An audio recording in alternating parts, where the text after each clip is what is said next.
My father-in-law tapped his crystal champagne flute, smiling as he publicly thanked my husband for rescuing me from the hood. The ballroom of 300 elites erupted in laughter.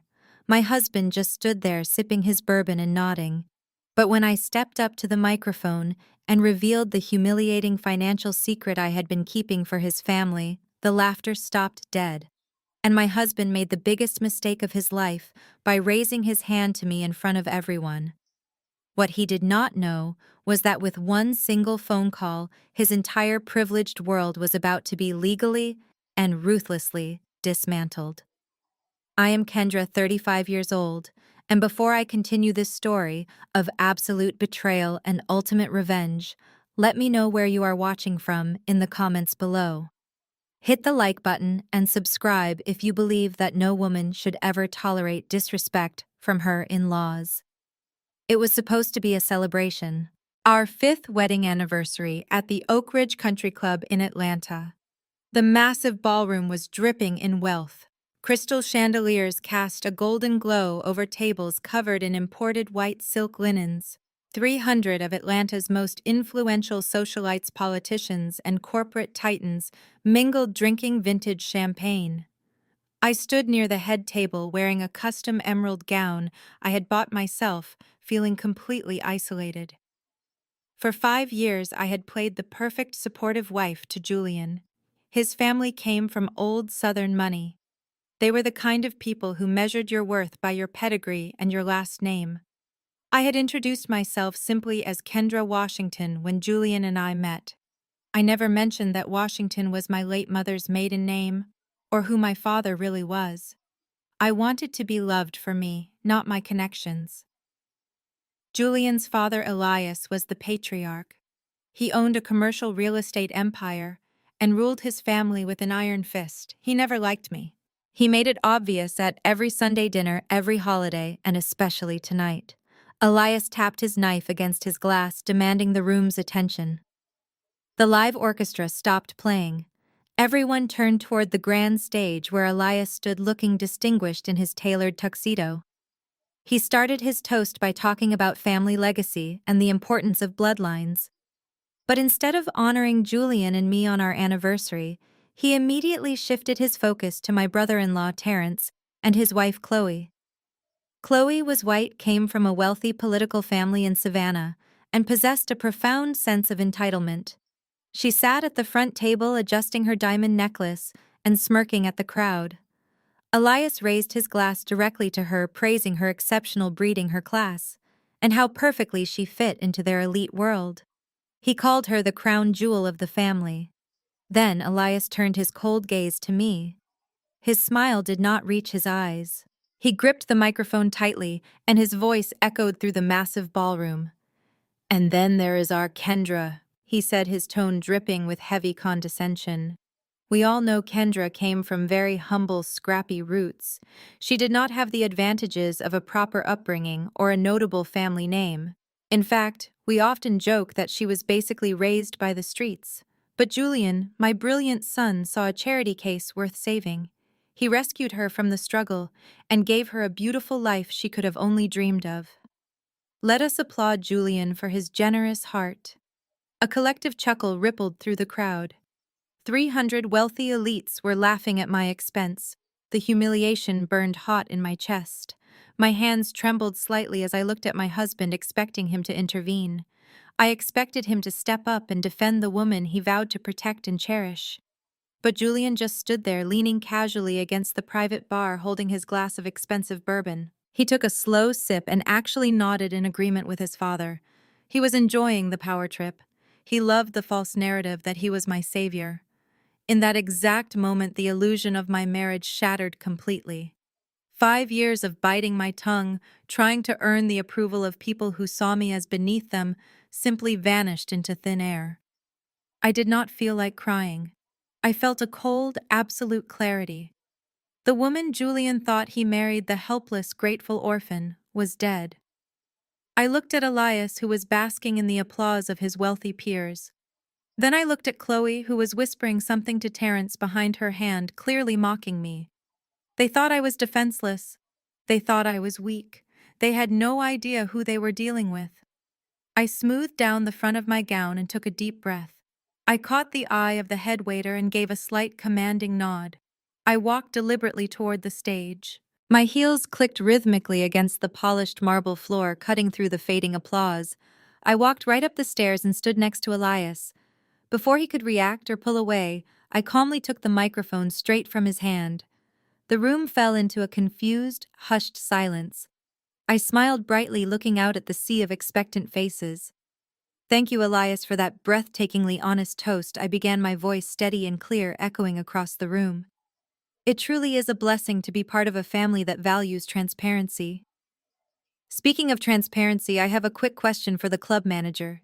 I spotted Mr. Sterling, the general manager, standing nervously near the grand entrance. "Mr. Sterling," I called out, projecting my voice so every single guest could hear every word. "Could you please confirm that my private business account wire transfer of $150,000 cleared this afternoon? I just wanted to make absolutely sure I covered my father-in-law's severely delinquent membership dues. I would hate for your security team to drag him out of his own son's anniversary party for non-payment." The silence that followed was deafening. It was the kind of heavy, suffocating quiet where you could hear a pin drop. Chloe's smug smile vanished instantly, replaced by sheer panic. Terrence choked on his drink, spilling it down his expensive suit. The wealthy socialites stared at Elias in absolute shock, murmuring rapidly to one another. The carefully crafted facade of the untouchable billionaire patriarch cracked wide open for everyone to see.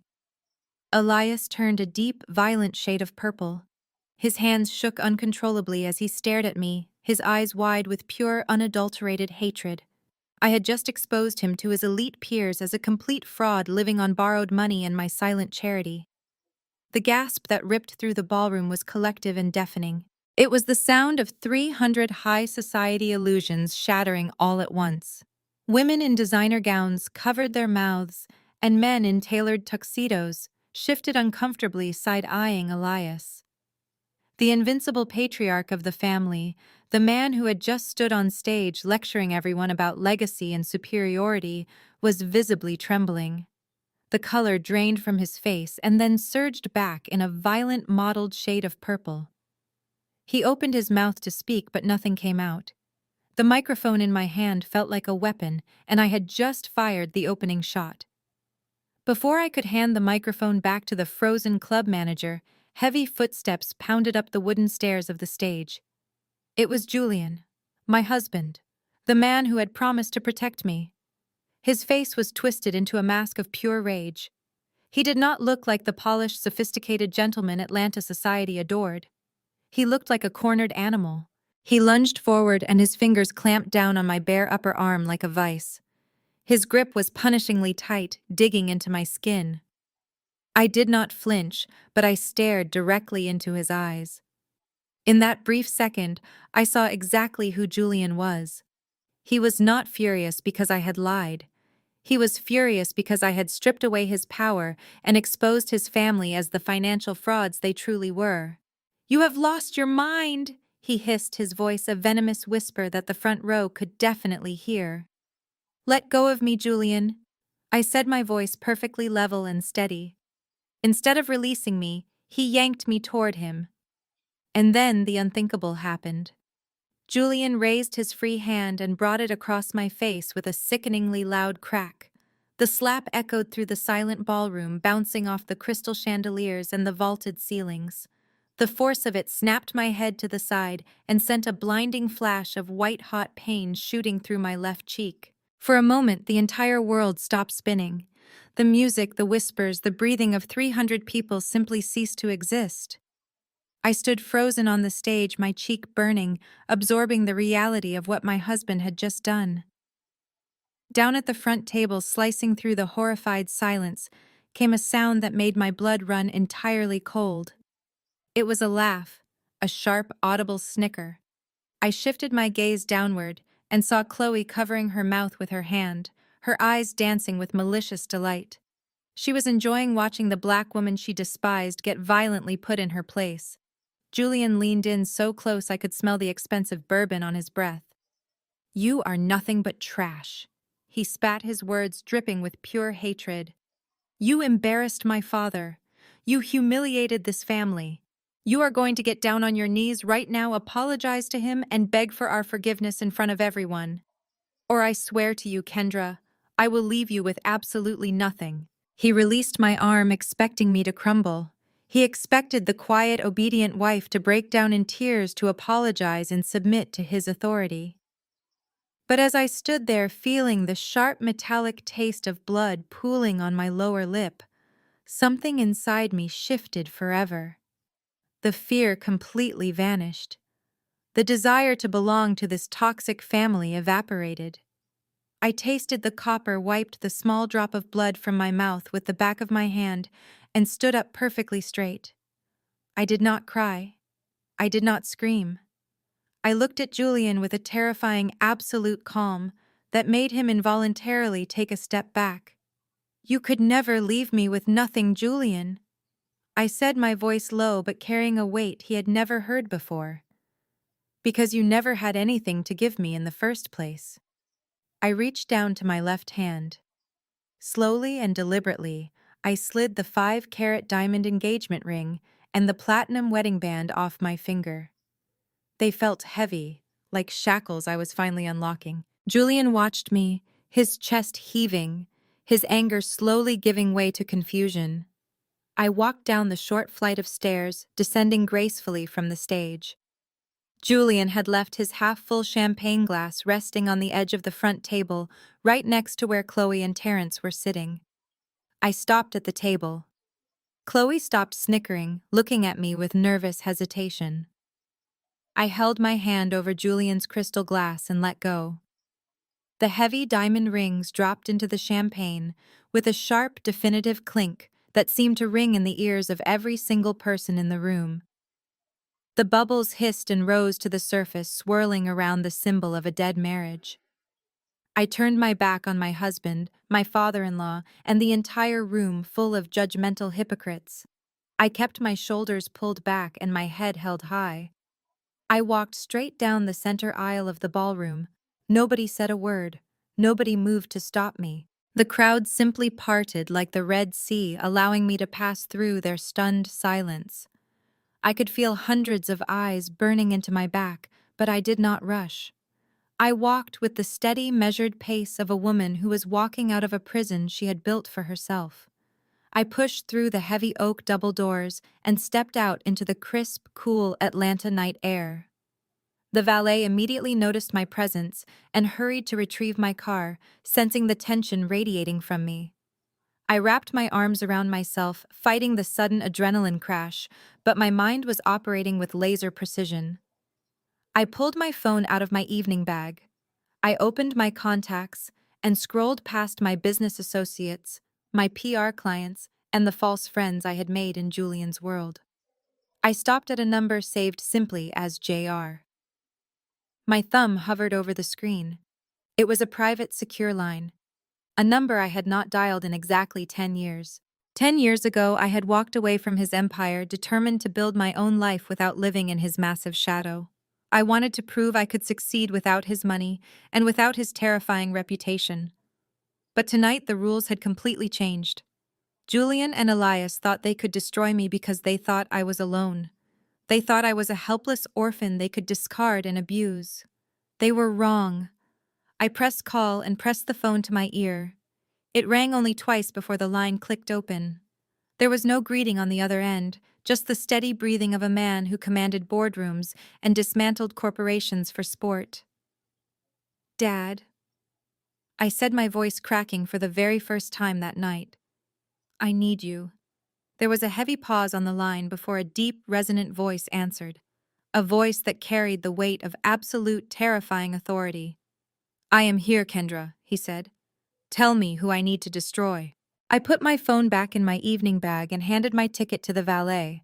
I tipped him $100 bill from my emergency cash and slid into the leather driver's seat of my car. The drive from the Oak Ridge Country Club to the upscale neighborhood of Buckhead, where Julian and I lived, was usually a blurry 30-minute commute. Tonight, every streetlight and intersection felt incredibly sharp. My mind was no longer clouded by the obligations of being a quiet, supportive wife. I was a strategist now. I was my father's daughter. I pulled into the wide driveway of our luxury townhouse. The massive three-story brick building stood quietly in the dark, surrounded by perfectly manicured hedges. Julian loved parading this house to his friends. He loved telling them how hard he worked to provide such a beautiful home for his underprivileged wife. The truth was, Julian had terrible credit when we met. I had to jump through burning hoops just to secure the original mortgage, but I let him take the credit because I wanted to build his ego. I wanted him to feel like the powerful man of the house. That was my first mistake, and I was about to correct it. Before I could even turn off the engine, my phone began to vibrate violently in the cup holder. It was a relentless, continuous buzzing that echoed in the quiet cabin of my car. I picked it up and saw dozens of missed calls from Julian and Elias. Then the text messages started pouring in rapidly. I opened the main thread from Julian. It read, "I froze the joint bank accounts, Kendra. Every single one of them. I also disabled your access code to the front door. You are locked out. You have absolutely nothing without me. Good luck paying for a hotel on your own. Do not bother coming back here." Right beneath Julian's message, a new notification popped up on the screen. It was from Chloe. She could not resist the urge to kick me while she thought I was down. Her message read, "Julian told us what he did. Terrence and I are coming over first thing tomorrow morning to start moving our things into the master bedroom. Julian said we can have the house since you will not be needing it anymore. Go find a homeless shelter, sweetie." I sat there in the driver's seat, bathed in the soft blue glow of the dashboard lights, and I actually smiled. It was a genuine, relaxed smile. They were so incredibly predictable. They operated on the arrogant assumption that because I never flaunted my wealth, I simply did not have any. Julian thought that freezing a shared account with a few $1,000s in it would somehow break my spirit and leave me destitute. He forgot, or simply never realized, that the woman he married ran one of the most successful crisis public relations firms in the entire state.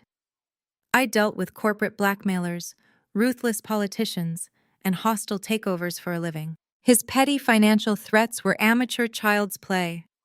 I reached over to the passenger seat and unzipped my leather briefcase. I pulled out my laptop and rested it on the steering wheel.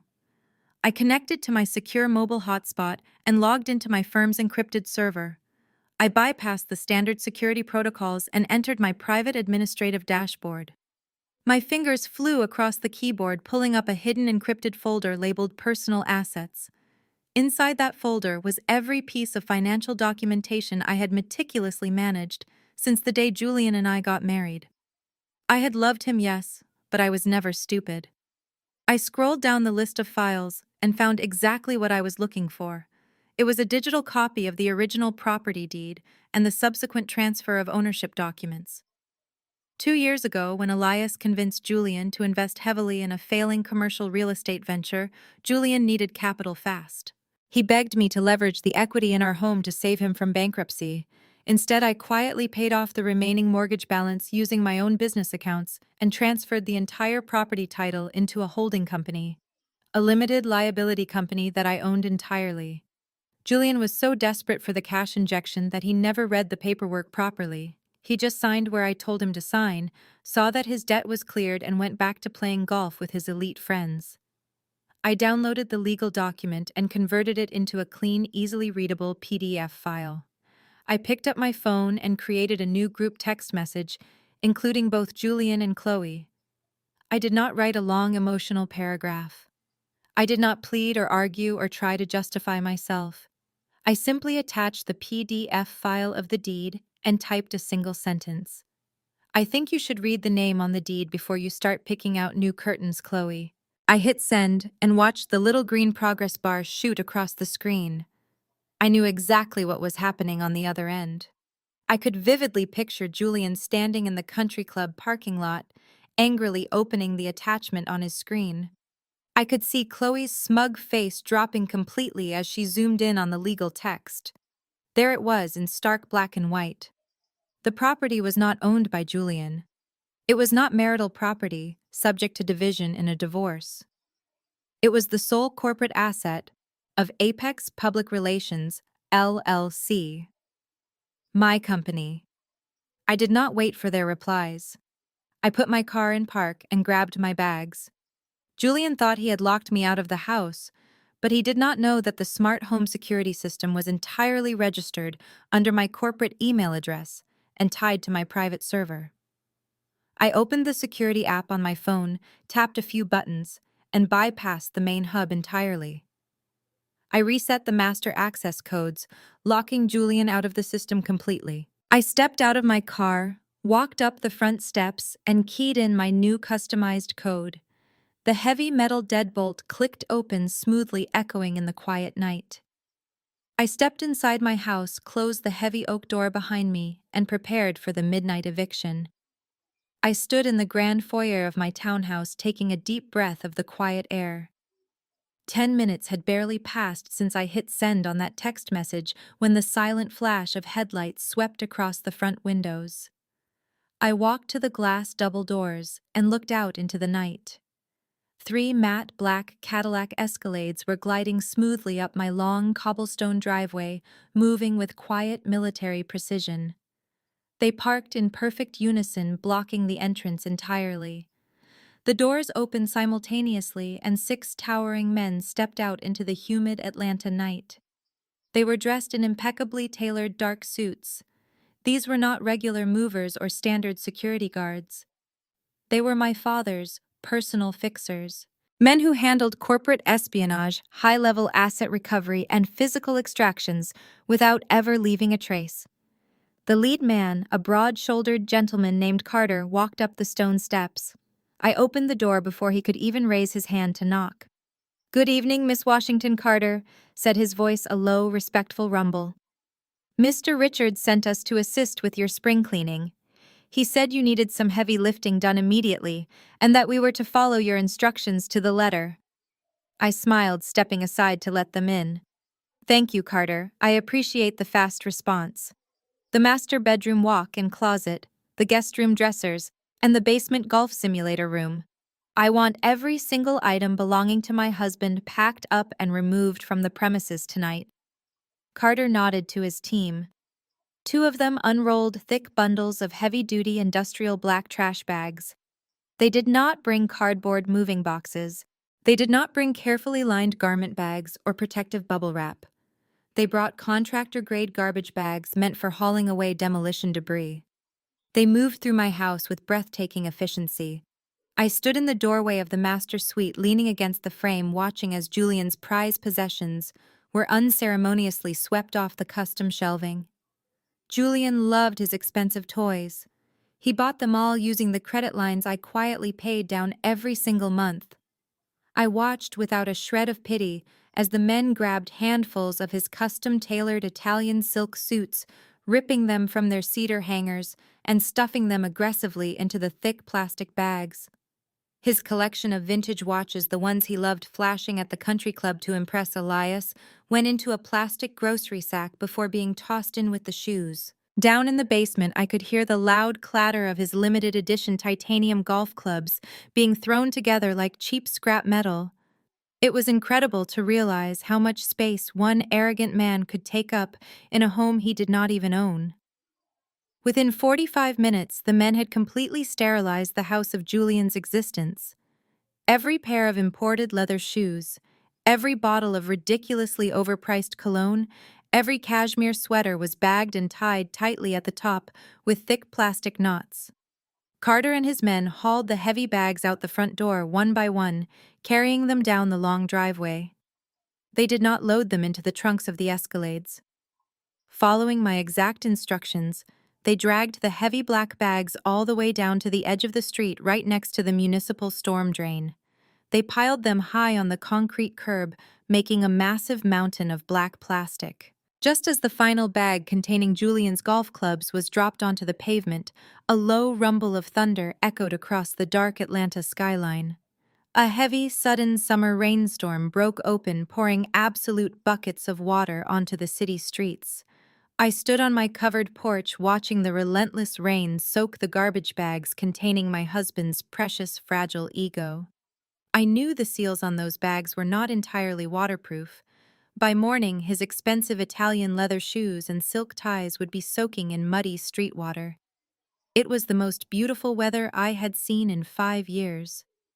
Carter walked up the front steps, wiping the heavy rain from his face. "Is there anything else you need handled tonight, Miss Washington?" he asked, respectfully, keeping his posture rigid.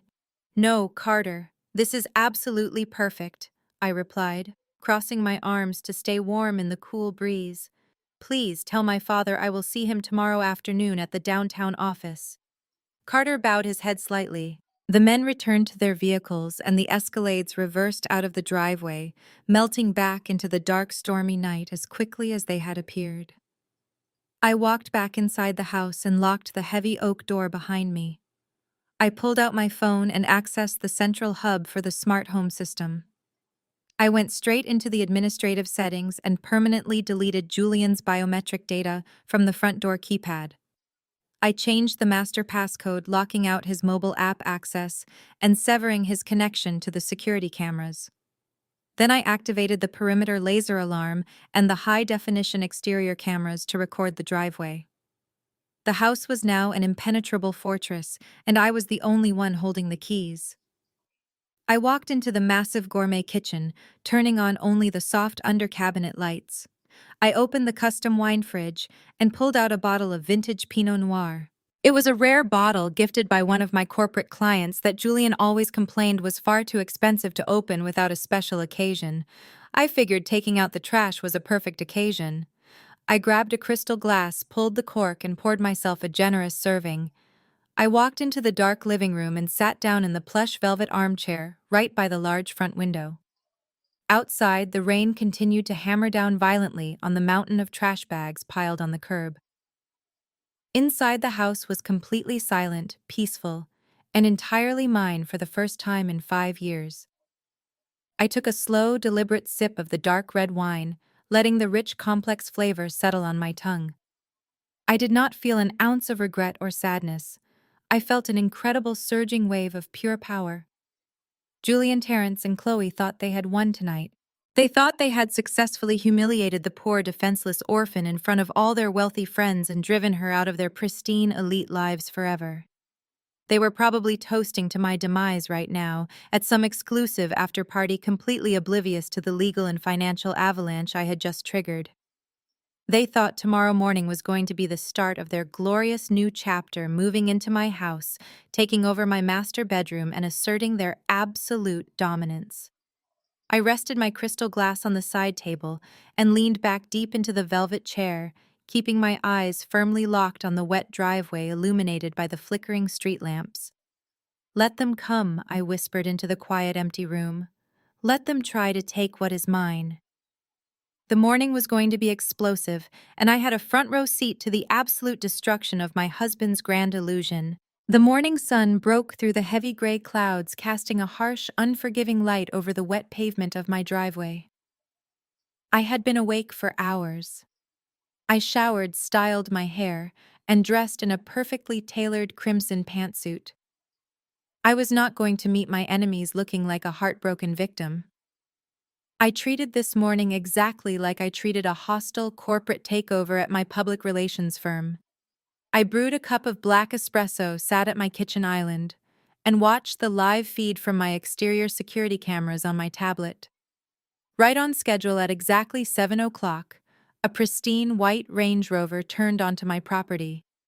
I watched the screen intently as Julian, Terrence, and Chloe stepped out of the vehicle. They were laughing, holding premium coffees from a boutique cafe downtown. They looked incredibly smug, clearly expecting to walk right through my front door and claim my home as their new prize. Chloe was already pointing at the large bay windows of the master bedroom, likely telling Terrence how she planned to redecorate my sanctuary. Then she stopped. Chloe was the first to notice the massive pile of black contractor bags sitting down by the storm drain. She pointed them out with a perfectly manicured finger, a look of disgust crossing her face. Julian frowned and marched aggressively over to the curb. I watched as he grabbed the top of the nearest bag and ripped the plastic open. A soggy, ruined sleeve of his custom Tom Ford tuxedo spilled out onto the wet concrete. The arrogant smile he had worn seconds ago vanished instantly, replaced by pure, unadulterated panic. Julian scrambled to open another bag, pulling out his expensive leather loafers now heavy and bloated with murky rainwater. He dug frantically into a third bag, finding his collection of designer watches sitting in a pool of muddy runoff. He dropped the bag, stepping back as if he had been physically struck. The reality of his situation was finally sinking in. Julian sprinted up the cobblestone walkway and aggressively punched his access code into the front door keypad. A harsh red light blinked back at him, accompanied by a loud error buzz. He tried again, hammering his fingers against the numbers. Nothing happened. He began pounding his fists against the heavy oak door, screaming my name. "Open this door, Kendra!" he yelled, his voice cracking with rage. "Open this door right now! You are crazy!" When I did not answer, he pulled out his phone, pacing frantically on my front porch. Through the audio feed on the camera, I heard him dial 911. "Yes, I need the police immediately," he shouted into the receiver, his face red with fury. "My deranged wife has locked me out of my own house. She destroyed thousands of dollars of my property, and she is aggressively trespassing. Send officers right now, she is completely out of control." 15 minutes later, the flashing blue and red lights of an Atlanta Police Department cruiser illuminated my front yard. Two uniformed officers stepped out of the vehicle looking tense and prepared for a volatile domestic dispute. Julian immediately rushed toward them, waving his arms wildly, playing the role of the outraged, traumatized homeowner. "Officer, thank God you are here," he pleaded, pointing a shaking finger at my front door. "She has completely lost her mind. She threw all my belongings into the street and locked me out." But before Julian could finish spinning his web of lies, Chloe pushed her way to the front of the group. She knew exactly how to play this game, and she activated her ultimate weapon. The tears came instantly, real heavy tears streaming down her pale cheeks. She clutched Terrence by the arm, shrinking back behind him as if she were in imminent mortal danger. "Officers, please, you have to help us!" Chloe cried, her voice trembling perfectly to convey absolute terror. "She is so aggressive and completely unhinged. Last night, she caused a massive scene at a high society public event, and she physically attacked my brother-in-law. We are terrified of what she might do next. She broke into the house, changed the locks, and is holding it hostage. She is a very angry, dangerous woman." Chloe was deliberately weaponizing her tears, using every toxic racial stereotype available to paint me as the angry, violent black woman terrorizing the innocent, fragile white sister-in-law. The older officer placed his hand resting near his duty belt, looking gravely concerned by Chloe's theatrical performance. They were buying the narrative. I decided they had enjoyed enough stage time. I unlocked the deadbolt and pulled the heavy oak door open, stepping out onto the porch. I did not look frantic. I did not raise my voice. I looked like a wealthy woman who commanded authority for a living. "Good morning, officers," I said, my voice incredibly calm and steady, cutting straight through Chloe's fake sobbing. "I am Kendra Washington, the sole legal owner of this property. I assume these people called you under the completely false pretense of a domestic disturbance." Julian scoffed, stepping forward aggressively. "Do not listen to her. She is lying. Tell her to get out of my house right now." I did not even look at Julian. I simply walked down the steps and handed a crisp manila folder to the older officer. "Inside that folder, you will find the certified property deed registered exclusively to Apex Public Relations, LLC, which I own in its entirety," I explained, keeping my tone strictly professional. "You will also find a notarized post-nuptial addendum signed by that man Julian, right there, acknowledging that he waived all residency rights and claims to this address 2 years ago in exchange for me bailing him out of massive financial debt. He has absolutely no legal claim to this property." The officer opened the folder and slowly scanned the legal documents. His eyes moved carefully from the embossed state seals to the undeniable signatures at the bottom of the page. The tension in his shoulders dropped immediately. He realized he was not dealing with a crazed squatter, but a highly organized corporate executive. He closed the folder, handed it back to me with a respectful nod, and turned around to face Julian. The officer's expression was now cold and intensely irritated. "Sir, This is a civil matter, and according to these certified documents, you have zero legal right to be on these premises, the officer said firmly. Julian stammered, his face turning bright red with humiliation. But that is my wife. All my things are out there in the trash. I live here. The officer pointed a stern, commanding finger toward the street. Your marital issues are for a divorce court to decide, sir. Right now, the legal property owner is asking you to leave. If you or your family members do not vacate this driveway and step off this property in the next 60 seconds, I will arrest all three of you for criminal trespassing. Do you understand me? Chloe instantly stopped crying. The tears dried up in a millisecond, and her mouth hung open in absolute shock. Her weapon had completely failed. Terrence grabbed Julian's shoulder, pulling him back toward the white Range Rover, whispering urgently that they needed to leave before they were put in handcuffs. Julian glared at me with a hatred so deep and venomous it could have burned down the house, but he had absolutely no power left. He was completely impotent. He turned on his heel and marched back to the car. As they drove away, leaving his ruined, expensive wardrobe rotting in the muddy gutter, I took a deep breath of the morning air. They had lost the battle for the house, but I knew Elias and Julian were not going to stop here. Driven by pure humiliation, they were about to launch a full-scale war on my reputation, and I was more than ready for it. I watched the white Range Rover disappear down the street and locked the front door. The house was quiet again, but I knew the silence was only temporary. Julian and his family were cowards in person, but they were incredibly vicious when they could hide behind their wealth and their social networks. I walked into my home office, a sleek, brightly lit space with 3 oversized monitors set up across a massive mahogany desk. I sat down in my leather chair, and barely 30 minutes passed before Elias launched his first retaliatory strike. My private office line rang. It was the chief executive officer of a major regional tech startup, one of my anchor public relations clients. When I answered, his voice was tight and incredibly nervous. He did not bother with pleasantries. Kendra, I am so sorry, he stammered. I just received a call from Elias. He told me about this situation last night. He sits on the board of our primary venture capital firm, and he made it very clear that if we continue doing business with your agency, our next round of funding will be indefinitely stalled. We have to terminate your contract effective immediately.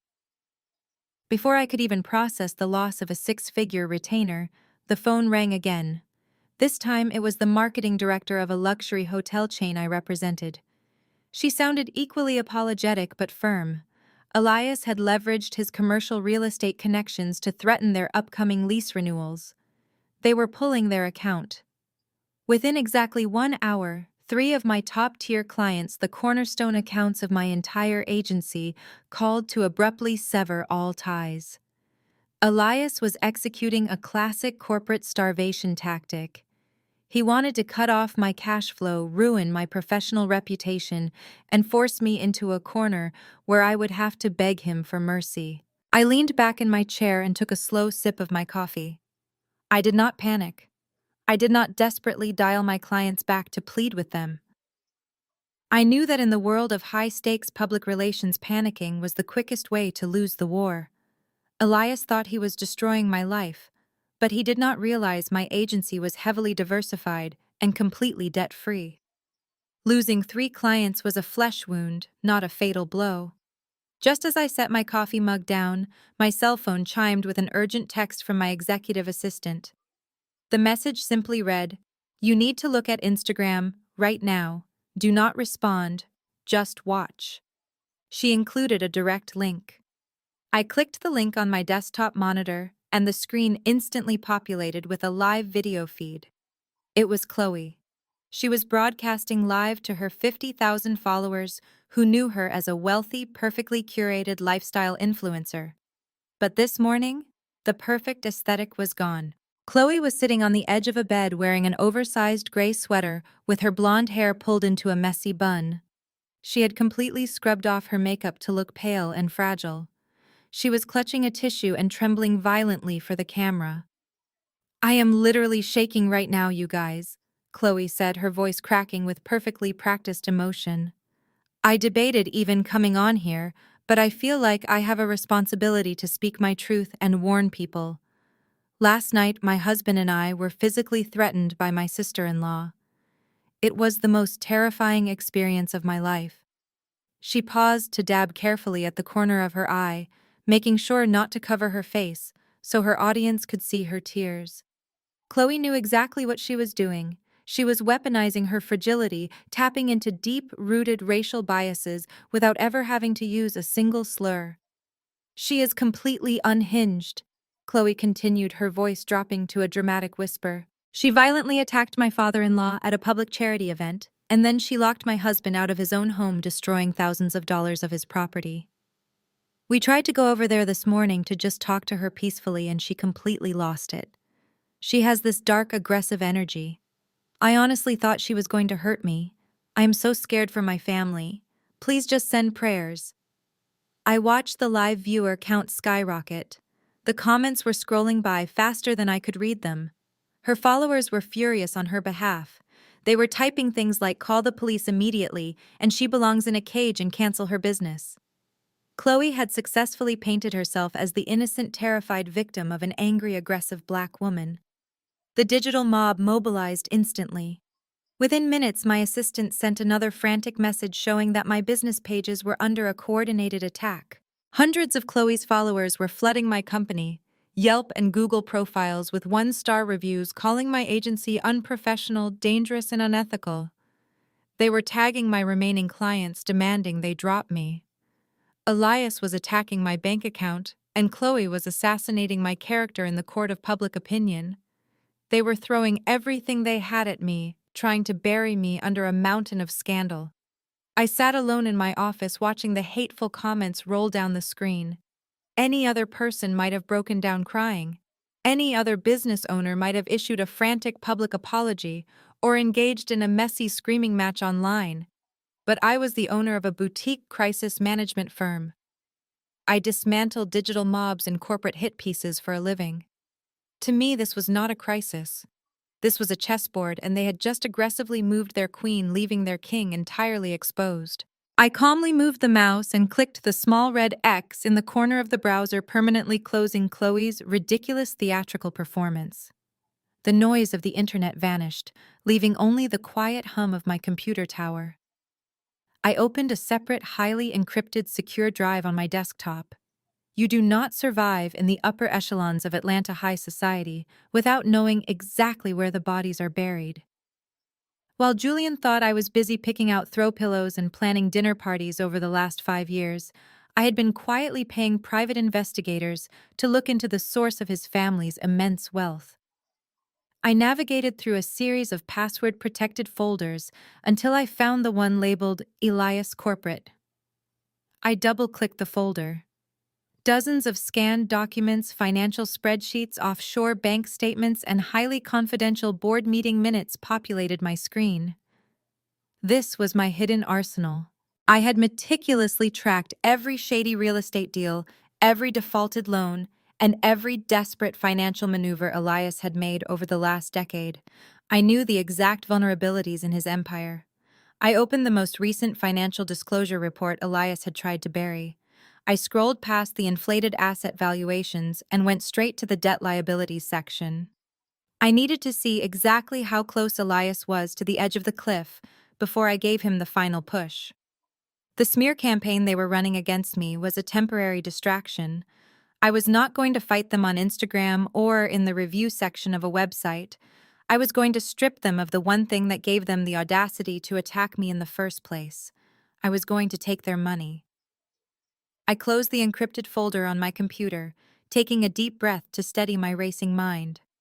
Just as I began formulating my next strategic move, the heavy glass doors of my agency reception area swung open violently. My executive assistant buzzed my intercom, her voice tight with panic, telling me there was a man in the lobby refusing to leave. Before I could even stand up, the man barged past her desk and pushed his way straight into my private office. He was not just a standard process server, he was accompanied by one of Atlanta's most notoriously aggressive and expensive divorce attorneys. This was a lawyer Julian absolutely could not afford on his own, which meant Elias was personally funding this legal assault to break me down. The attorney wore a smug, condescending smile as he threw a thick stack of legal documents directly onto the center of my mahogany desk. "Consider yourself served, Miss Washington," the attorney said, straightening his tie. "My client is seeking an expedited dissolution of marriage and an equitable distribution of all marital assets." I ignored his arrogant tone and picked up the thick stack of papers. I flipped past the standard boilerplate language and went straight to the list of demands. I had to bite the inside of my cheek to stop myself from laughing out loud. Julian was not just asking for a clean break. He was demanding permanent monthly spousal support to maintain the luxury lifestyle he had grown accustomed to. Worse, he was formally petitioning the court for 70% ownership of my public relations firm. His legal justification was a laughable claim that his emotional support and high society networking connections were the sole reason my business had achieved any level of financial success. He even had the absolute audacity to demand that I pay his legal fees for the divorce. Julian truly believed that because my bank accounts were currently frozen and my clients were dropping me, I was desperate and vulnerable. He thought handing me these papers would force me to settle and surrender my company just to make the nightmare stop. I looked up at the attorney who was watching me closely, expecting tears or a panicked outburst. "You can tell Julian that his creative writing skills have significantly improved," I said, tossing the documents back onto my desk. "Now please show yourself out before I have building security physically remove you for trespassing." The attorney sneered, but turned and walked out, leaving the threat lingering in the air. The paperwork was a minor annoyance, but it was also a ticking clock. They were moving aggressively, and I needed to escalate my timeline.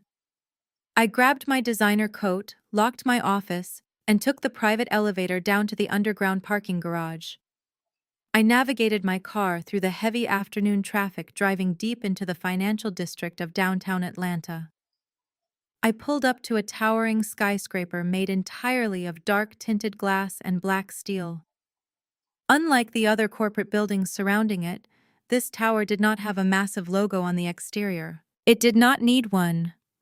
The people who belonged inside knew exactly where they were, and the people who did not belong were never invited. The heavily armed security detail in the underground private garage recognized my face instantly. I did not have to show an identification badge. I bypassed the lavish main lobby entirely and stepped into a private express elevator hidden behind a marble partition. The panel required a biometric retinal scan. I leaned in. The machine chimed softly, and the heavy steel doors closed. I shot up 60 floors in complete silence, my stomach dropping slightly from the sheer velocity. When the doors finally slid open, I stepped out into a massive, dimly lit boardroom that occupied the entire top floor of the skyscraper. The walls were floor-to-ceiling glass, offering a breathtaking panoramic view of the entire city. The city I was preparing to conquer. Sitting at the far end of a 30-foot custom mahogany table with his back to the spectacular skyline was Jeremiah Richards, my father. He was a man who moved global markets with a single phone call and dismantled entire corporate industries just because he found them inefficient. He wore a perfectly tailored dark charcoal suit that screamed quiet old money. His face was sharp, unyielding, and carried the intense, terrifying gravity of a man who demanded absolute obedience from everyone he encountered. We stared at each other across the massive expanse of the room. I had not stood in his physical presence since the day I packed my bags at 18 years old. 10 years ago, I legally dropped his famous last name, choosing to take my late mother's maiden name, Washington. I refused his massive trust fund, his elite corporate connections, and his overwhelming influence. I walked away because I wanted to prove I could build my own empire with my own two hands, without society whispering that I only succeeded because I was a Richards. He was furious when I left, but he never stopped keeping tabs on me. "You look exactly like your mother, Kendra," he said, his deep, resonant voice filling the quiet, empty room. Coming from him, it was the highest compliment he could possibly give. I walked slowly down the length of the room, taking a leather seat directly across from him. "I assume you already know why I called," I said, keeping my posture completely rigid, refusing to show any intimidation. He leaned forward, intertwining his fingers and resting them on the polished wood.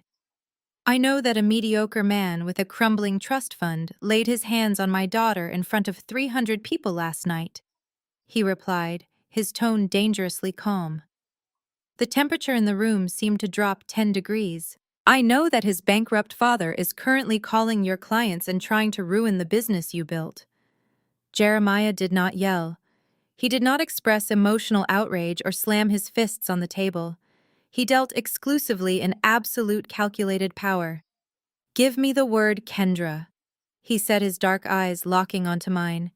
"Give me the word right now, and Julian and his entire pathetic family will not exist in this city by tomorrow morning. I will personally strip Elias of every single property he owns. I will have Julian's bank accounts permanently seized by federal regulators, and I will ensure that blonde girl and her husband are instantly blacklisted from every country club and high society event on the East Coast. I will completely wipe them off the map. It will take me exactly 3 phone calls." It was an incredibly tempting offer. With one single nod of my head, my father would unleash a financial nuclear bomb on the people who had abused, manipulated, and humiliated me. All my problems would vanish instantly. But I took a slow breath and shook my head. "No," I said, my voice firm and unwavering. "If you step in and do this for me, they will just see me as the spoiled rich girl running back to her billionaire daddy for protection. They will think they were right about me all along." Julian slapped me. Chloe mocked me. Elias tried to bankrupt my business. This is my war. I want to dismantle them myself, and I want to do it legally, publicly, and methodically. I want them to know exactly who defeated them. Jeremiah stared at me for a long, heavy moment. The dangerous cold edge in his eyes slowly softened, and the corner of his mouth twitched upward into a genuine, incredibly proud smile. He saw himself in me. He saw the exact same ruthless determination that built his own empire. He reached down beside his leather executive chair and picked up a thick, heavy black folder. He placed it on the mahogany table and slowly slid it across the smooth surface until it stopped directly in front of my hands. "If you truly want to burn their empire down to the foundation, you are going to need the right fuel," he said softly, leaning back into his chair. "Read the dossier. Kendra. Elias has been keeping a very dark, very expensive secret, and he is currently begging a shadow company for a bailout. A shadow company that I happen to own." I placed my hands on the thick black leather cover of the dossier and slowly flipped it open. The boardroom was dead silent, except for the crisp sound of the heavy paper turning. The first page was a comprehensive executive summary of the Elias commercial real estate portfolio. For 5 years, I had watched this man parade around country clubs and high society galas, acting like he was untouchable old money. He treated service workers like garbage and looked down on anyone who did not have a trust fund. But the glaring red numbers on the pages in front of me told a completely different story. Elias was not a king. He was a desperate man drowning in an ocean of toxic debt. I ran my finger down the master ledger. He was $80 million in the red. He had been taking out massive illegal bridge loans to cover catastrophic losses in his retail property investments. When those properties failed to generate revenue, he started commingling investor funds to pay off his personal lines of credit. It was a classic Ponzi scheme structure, and the walls were finally closing in.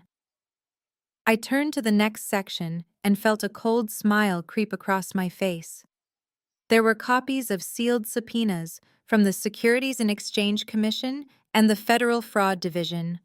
Elias was currently under a covert federal investigation for wire fraud and the misappropriation of corporate funds.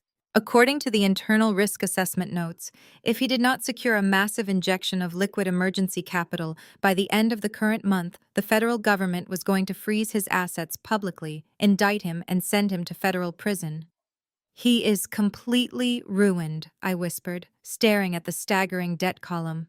He is bankrupt, and he knows it. Jeremiah leaned back in his leather chair, steepling his fingers. He has been hiding the bleeding from his investors and his family for 2 years. My father said, his voice smooth and detached. He thought he could outsmart the market. Now he is suffocating, and he is frantically searching for a lifeline. Turn to the final tab in the folder. I flipped a thick stack of financial audits and opened the final section. It was filled with printed copies of desperate, frantic emails and logged phone transcripts. Elias had been reaching out to private equity firms begging for a bailout. Every major bank had already denied him. His last hope was a series of aggressive communications directed at a highly secretive private equity firm, offering them 70% ownership of his entire commercial empire in exchange for a $40 million cash injection just to keep the federal agents off his back. The entity he was begging on his hands and knees was called Apex Investment Group. I stared at the company logo printed at the top of the correspondence. The name hit me like a lightning bolt. Apex Investment Group was not a standard Wall Street firm. It was a ghost. A highly aggressive shadow corporation known in elite financial circles for swallowing failing businesses whole and liquidating their assets for massive profits. Nobody knew who actually sat on the board of directors because the company was buried under layers of offshore holding trusts. But I knew. I looked up from the documents and stared directly at my father. He was watching me with that same knowing, calculated glint in his dark eyes. Apex Investment Group. It was one of his shell corporations. Elias, the man who had just spent the entire morning trying to destroy my public relations firm and bankrupt me to fund his arrogant son's divorce, was literally begging my father for the money to stay out of federal prison. He had absolutely no idea that the phantom billionaires he was pleading with were the exact same family he had just publicly humiliated at the country club. The sheer poetic justice of the situation was intoxicating. Julian thought he was stripping me of my power. Chloe thought she was ruining my reputation on the internet. And all the while their precious patriarch was one signature away from losing everything he had ever built to the very bloodline they despised. He has been blowing up the phone lines of my proxy managers for 3 weeks, Jeremiah said, a slow, dangerous smile finally breaking across his face. My team was preparing to decline his application this morning. I do not invest in failing assets run by incompetent men. But then I received the phone call from you last night. I instructed my managers to keep him on the hook. I wanted to hand you the match to burn his house down. I looked back down at the final email transcript in the folder. Elias sounded pathetic. He was practically crying through the text, promising the Apex proxy managers that his family was built on a legacy of excellence and that this investment would secure their mutual dominance in the Atlanta real estate market. He was selling his soul to save his ego. I closed the thick black dossier with a heavy definitive thud that echoed through the quiet boardroom. I pushed the folder back across the polished mahogany table toward my father. I did not want him to simply deny the loan. Denying the loan would just send Elias to prison quietly, and I was not interested in a quiet victory. They had humiliated me in front of 300 people. They had attacked my character online. I wanted this destruction to be spectacular. I wanted them to feel the exact moment their entire world collapsed. Do not deny his application, I said, my voice dropping to a low, terrifyingly calm pitch. Jeremiah raised a single eyebrow, waiting for my next move. I leaned forward, resting my arms on the table, locking eyes with the most powerful man in the city. Tell your proxy managers to approve the emergency bailout, I continued. Tell them Apex Investment Group is extremely interested in acquiring his commercial real estate portfolio. But I do not want your executives handling the final paperwork. Draft a legally binding corporate mandate right now. Make me the primary proxy director for Apex Investment Group. Transfer the sole signing authority for this acquisition entirely into my name. Jeremiah let out a deep, rumbling laugh that vibrated in the massive room. It was the laugh of a predator watching its offspring finally learn how to hunt. He reached into his suit jacket, pulled out a solid gold fountain pen, and placed it on the table. "Consider it done, Kendra," he said, his eyes shining with absolute pride. "The entire Apex portfolio is at your disposal. How exactly do you want to play this?" I picked up the heavy gold pen, turning it slowly in my fingers. "Elias is hosting a massive press conference and gala next week to announce his spectacular new merger," I replied, visualizing the exact trap I was about to set. "He thinks this shadow company is going to save his legacy and make his family untouchable. Let him believe it. Let him get up on that stage in front of the press, the investors, and his precious high society friends.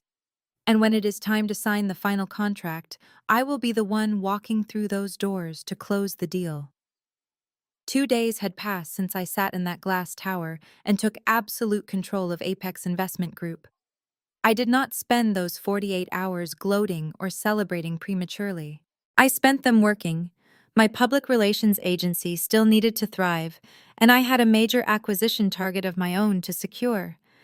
I was not going to let Elias and his petty attempts at corporate sabotage slow down my momentum.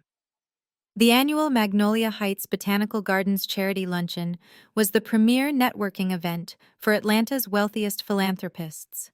It was exactly the kind of hyper-exclusive environment that Julian and his family considered their personal playground. It was a place where old money gathered to drink champagne under massive white floral tents and bid on silent auction items. I arrived early wearing a flawless tailored white silk suit that commanded immediate attention the second I stepped out of my vehicle. I was not there to socialize. I was there to sign a massive international cosmetics brand that was looking to expand into the southern luxury market. The preliminary meeting with their regional director had gone flawlessly. I secured a lucrative contract right there in the garden courtyard, proving to myself that my talent and my business could easily survive without the approval of my former father-in-law. Feeling entirely satisfied with the morning, I walked toward the grand entrance pavilion and stood near the bubbling marble fountain waiting for the valet to bring my car around. That was when I heard the sharp, obnoxious clicking of heels stomping aggressively across the stone courtyard. I turned slowly and saw Chloe marching directly toward me. Terrence was trailing right behind her, walking with that same arrogant swagger he inherited from his father. They had just arrived for the afternoon seating of the luncheon. Chloe was wearing an overly loud pink floral dress and a massive sun hat, clearly trying way too hard to look like Southern royalty. When she spotted me standing near the VIP valet podium, her face contorted into a mask of pure, unfiltered disgust. She marched right up to me, not even bothering to offer a fake social greeting. "Well, look who it is," Chloe announced, her voice deliberately loud and grating. She projected her words specifically to turn the heads of the wealthy guests mingling nearby. "I honestly cannot believe you have the sheer audacity to show your face at a respectable high society event like this, Kendra. Are you here looking for handouts since Julian finally cut off your allowance?" Terrence chuckled, crossing his arms and leaning back on his heels, trying to look physically intimidating. "You really should leave before things get embarrassing for you, Kendra," he added. "My father is about to close the biggest corporate merger in Atlanta history next week. We practically own this city right now. You are absolutely nothing without our family name to protect you." I did not flinch. I did not cross my arms defensively or break eye contact. I simply looked at them as if they were a pair of annoying insects buzzing around my pristine white suit. The sheer irony of Terrence bragging about the Apex Investment Group merger, the very deal I was personally controlling, was almost too delicious to bear. I had to bite the inside of my cheek to keep from laughing directly in his face. "Did you hear me?" Chloe snapped, taking a step forward and aggressively invading my personal space. "This is a members-only charity coalition. People like you do not just get to walk in here without a wealthy sponsor to vouch for them." She paused, looking me up and down with absolute disdain. "The only reason you were ever allowed into these elite circles was because you were married to a man who had actual class and breeding. Now that Julian has exposed your ghetto aggressive behavior, you are entirely unwelcome here. You are a liability to everyone around you." She practically spat the word ghetto. It was the ultimate racial dog whistle carefully chosen to weaponize her privilege. Chloe was looking around at the older, wealthy white attendees, hoping they would validate her gatekeeping. She wanted to recreate the exact same dynamic from the anniversary party at the country club.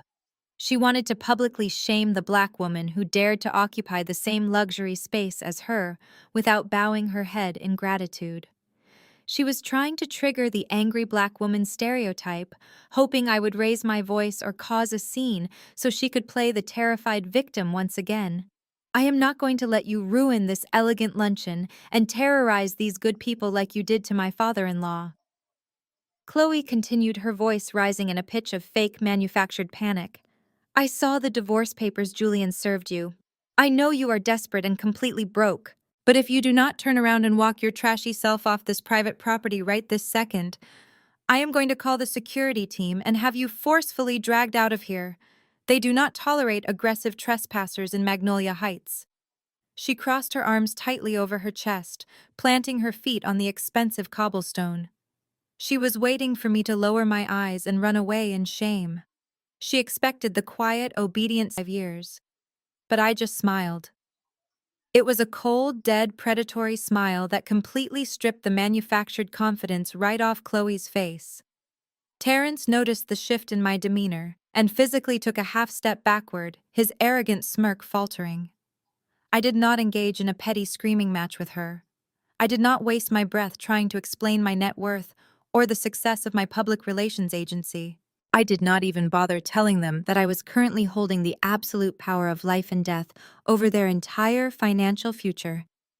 Instead, I looked right past Chloe's ridiculous pink sun hat toward the main glass doors of the pavilion.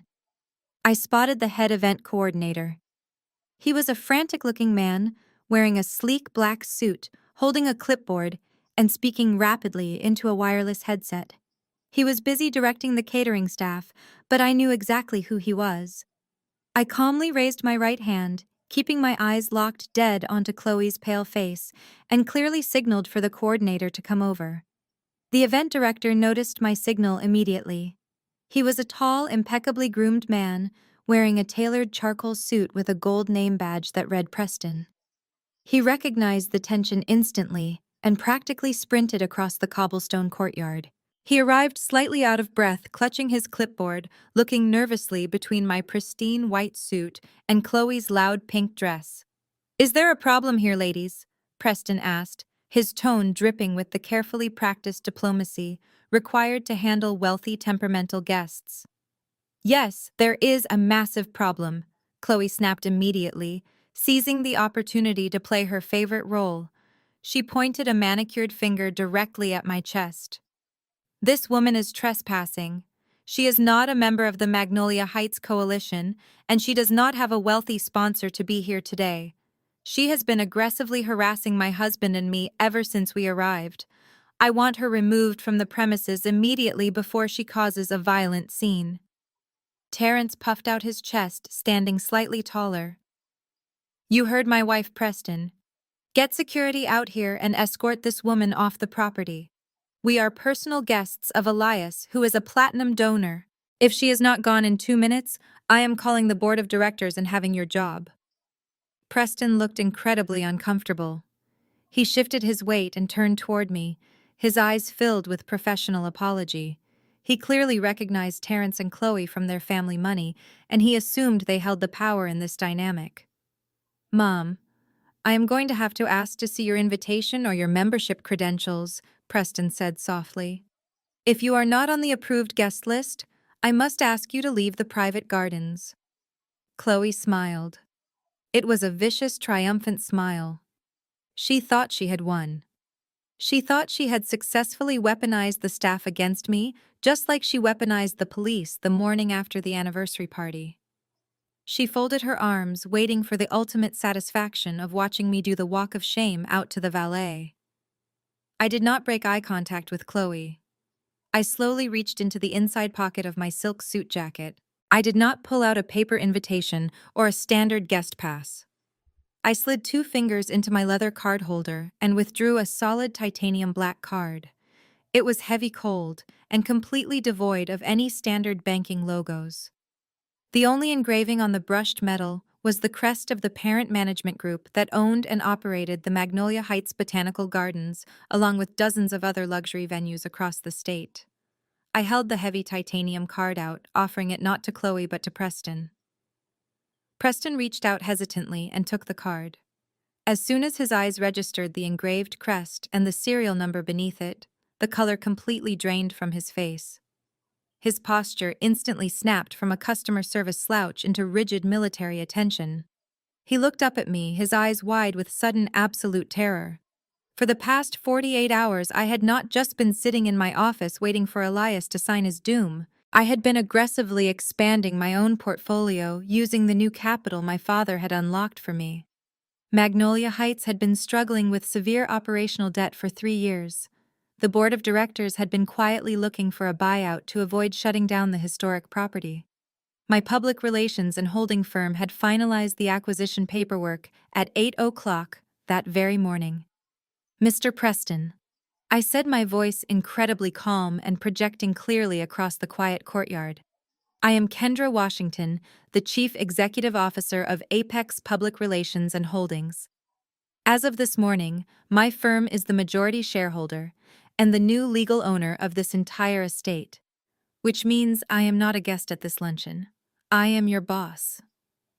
Preston swallowed hard, his hands visibly trembling as he handed the heavy titanium card back to me. Yes, Miss Washington, he stammered, bowing his head slightly. I was notified of the acquisition by the board just an hour ago. I apologize profusely. I did not recognize you. Please let me know how I can be of service to you today. Chloe let out a sharp gasp. Her arms dropped to her sides. She looked at Preston and then at me, her mouth opening and closing like a fish out of water. Terrence completely lost his arrogant posture. He took a full step back, nearly tripping over a decorative stone planter. Wait, what are you talking about? Chloe practically shrieked, her carefully curated high society accent completely shattering. That is impossible. She is broke. Her husband just froze her bank accounts. She does not own this place. You are lying. I slipped the titanium card back into my jacket pocket and turned my full attention to the stammering couple in front of me.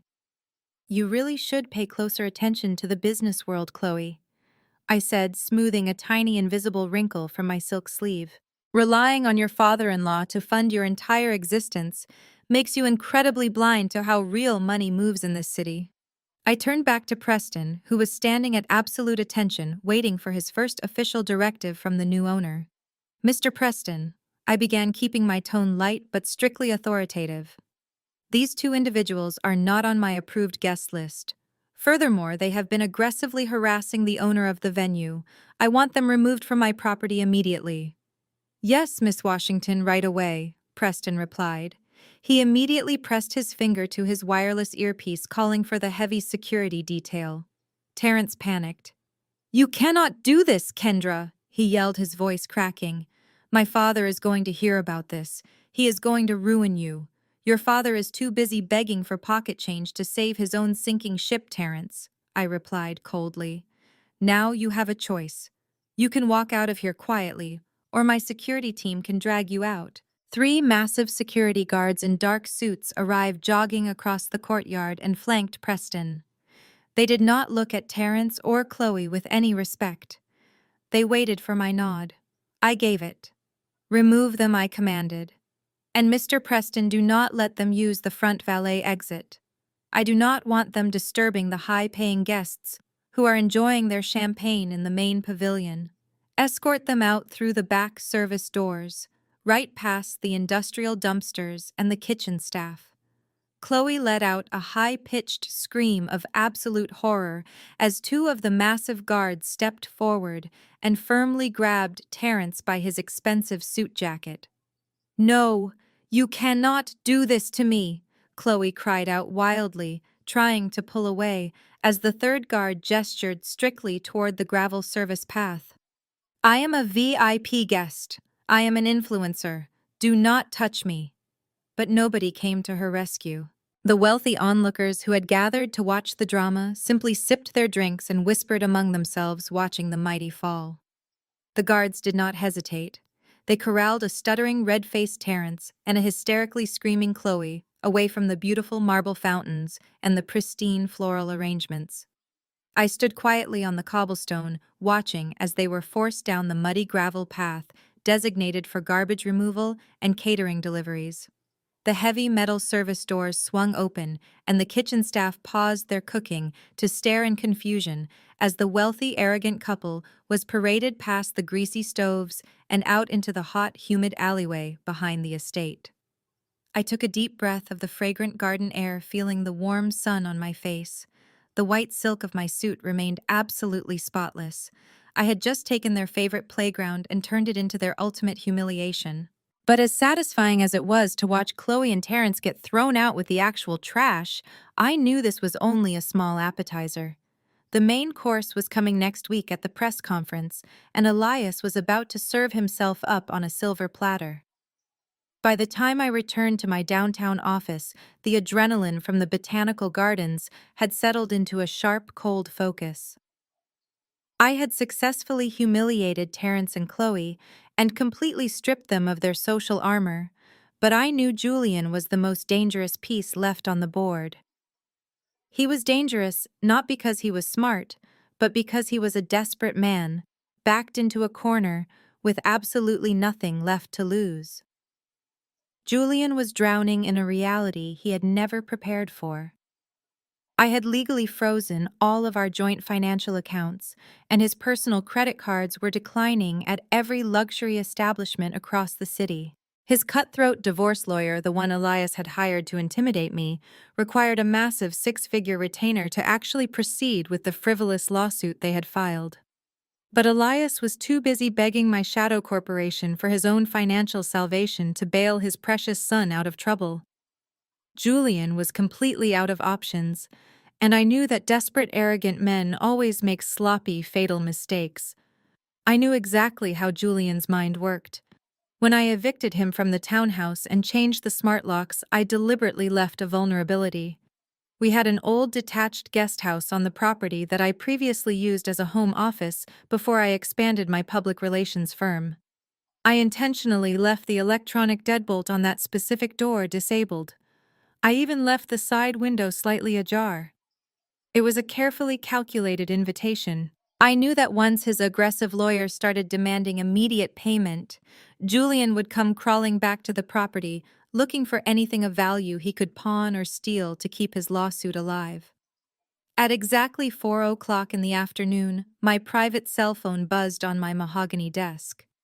It was a silent push notification from the hidden closed-circuit security network I had secretly installed in the old home office. The perimeter motion sensors had been breached. I walked over to my office door and locked it, ensuring I would not be disturbed. I poured myself a glass of sparkling water, walked back to my desk, and pulled up the live security feed on my largest desktop monitor.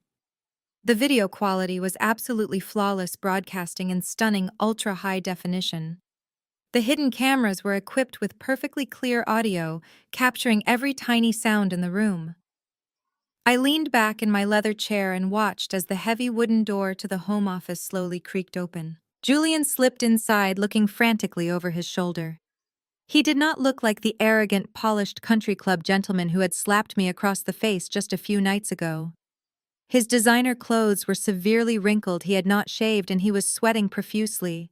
His eyes darted around the room with manic energy. He was a rat trapped in a maze, and he was desperately looking for cheese.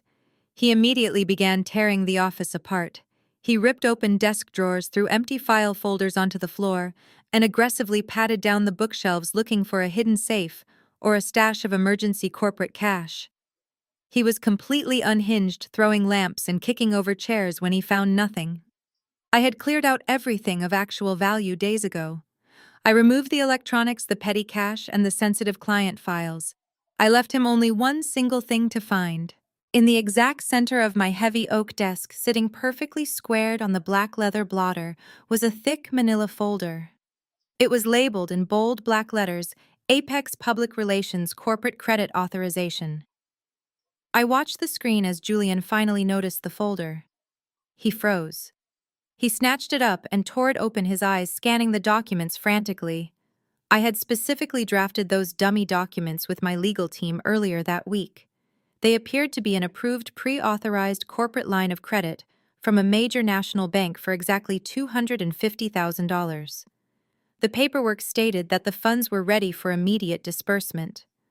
All it required to activate the massive cash injection was my physical signature at the bottom of the final page. I had even left the routing numbers to an old monitored dummy account attached to the file to make it look incredibly authentic. I watched Julian's face on the monitor. I could see the exact moment the gears shifted in his head. The panic melted away and was instantly replaced by a greedy, sinister smile. He pulled his cell phone from his jacket pocket and dialed a number, pacing back and forth across the room. Through the hidden high-definition microphone, I heard the entire conversation perfectly.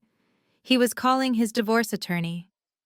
"Tell the senior partners I have your full retainer," Julian said, his voice trembling with a mixture of manic relief and pure malice. "I just secured a massive line of credit. I will wire the $250,000 to your firm escrow account by tomorrow morning. Just ruin her. I want you to take her business, take the house, and leave her with absolutely nothing." He hung up the phone and let out a shaky breath of triumph. He walked over and sat down in my old desk chair. He was sitting directly in front of a hidden camera I had meticulously concealed inside a decorative digital clock sitting on the desk shelf. The lens was pointed straight at his face and hands. He picked up my favorite silver fountain pen, the one I had conveniently left resting right next to the folder. He grabbed a blank piece of printer paper and began practicing. He pulled an old signed contract of mine out of the trash bin and started trying to perfectly mimic the loops and sharp curves of my handwriting. He spent 10 agonizing minutes carefully tracing my name over and over again, sweating under the pressure of his own crime. He muttered under his breath, cursing me every time he messed up a letter. Finally, he felt confident enough to execute his plan. Julian pulled the official bank credit authorization document toward him. He gripped the silver pen, leaned over the desk, and deliberately forged my legal signature on the bottom line. He pressed down so hard I could see the tendons in his hands straining. He thought he had just completely outsmarted me. He believed he had just stolen $250,000 from my company to fund his legal war against me. He did not realize that by signing a fraudulent financial document intended for a federally insured bank, he had just committed massive felony wire fraud and aggravated identity theft. He grabbed the forged document, stuffed it deeply into his jacket pocket, and hurried out of the office, leaving the door wide open behind him. I sat in my high-rise skyscraper miles away, completely undisturbed. I calmly moved my mouse and clicked stop on the recording software. I had captured the entire felony from the exact moment he broke through the door to the precise second he committed federal fraud. Every bead of sweat, every spoken threat to his lawyer, every single stroke of the silver pen was perfectly preserved. I exported the massive video file from my secure server and saved it directly onto an encrypted titanium flash drive. I pulled the drive from the computer port and felt its cool metal weight in the palm of my hand. Julian had just handed me the absolute perfect kill shot. All I had to do now was wait for Elias to gather the entire city at his precious press conference, and I was going to fire this bullet point blank into the heart of their golden family. I placed the encrypted titanium flash drive inside the hidden wall safe in my private office, locking away the definitive high-definition proof of Julian's felony. For the next 3 days, I completely ignored my phone and watched with deep, quiet amusement as the men who tried to destroy me began loudly digging their own spectacular graves. Elias simply could not keep his mouth shut. He was so desperate to repair his crumbling public image and so intoxicated by the illusion of his impending salvation that he went on a massive media tour before the ink on the Apex contract was even dry. He appeared on every local morning financial news segment in Atlanta, sitting in plush studio chairs, wearing his expensive tailored suits. He bragged endlessly about a historic corporate merger that would supposedly solidify his family's legacy for the next century. He spoke about Apex Investment Group as if they were a group of brilliant Wall Street titans who had personally selected him out of thousands of applicants because of his unparalleled business acumen and visionary leadership. He completely conveniently forgot to mention the $80 million in toxic debt and the looming federal fraud indictment that had forced him into this desperate corner. It was a masterclass in absolute delusion. The rest of his family happily followed his arrogant lead. Chloe, of course, could not resist the opportunity to flaunt wealth that did not even belong to her yet. She went back on Instagram Live, entirely abandoning the terrified, fragile victim persona she had used to try and ruin my business just days earlier. Now she was broadcasting from the passenger seat of a brand new luxury sports car that Terrence had clearly just leased on credit. She waved her manicured hands at the camera, gushing to her followers about how her family was entering a new era of generational wealth. She talked about the upcoming merger gala as if it was the royal wedding, calling it the most exclusive high society event of the decade. She even had the audacity to drop hints about buying a new vacation home in the Hamptons. They were spending ghost money from a shadow company they knew absolutely nothing about. But the most pathetic display of false confidence came directly from my husband. Julian truly believed he had executed the perfect crime. Later that afternoon, I received a highly aggressive email from the senior partner at his cutthroat divorce law firm. The attorney gleefully informed me that his client had successfully secured the required legal funding and that they were moving forward with emergency petitions to freeze my corporate assets and seize control of my public relations agency. Julian had actually taken the forged credit authorization to a banker, wired the dummy funds to his lawyer, and convinced himself that he had completely outplayed me. He thought I was bleeding out, financially powerless to stop his legal assault. He did not realize I had intentionally let the wire transfer clear specifically to guarantee that his charge was elevated to a federal offense. I was sitting at my desk reviewing the final logistical details for the hostile takeover when my intercom buzzed. My assistant informed me that a private courier had arrived in the lobby with a secure package requiring my direct signature. I walked out and signed the digital pad, receiving a heavy black velvet envelope sealed with a thick stamp of gold wax.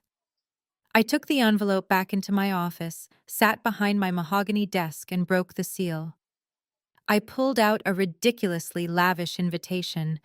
The cardstock was incredibly thick, edged in genuine gold leaf, and heavily embossed with the newly designed combined logo of Elias Commercial Real Estate Empire and Apex Investment Group.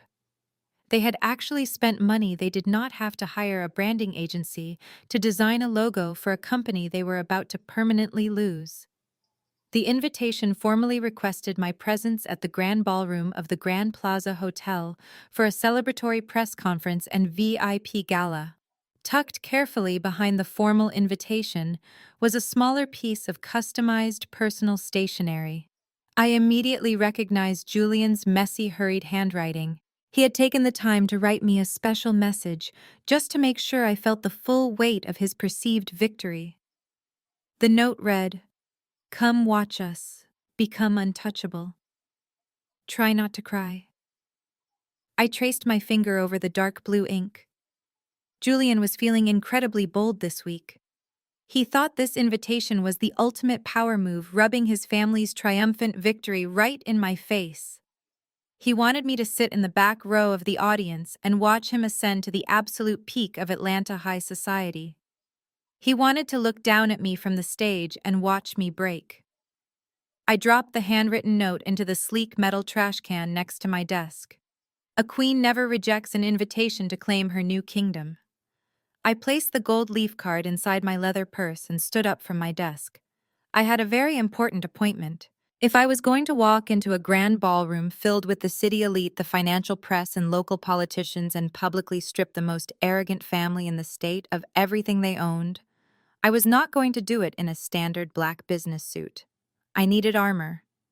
I drove my car directly to my favorite luxury designer boutique in the upscale Buckhead shopping district.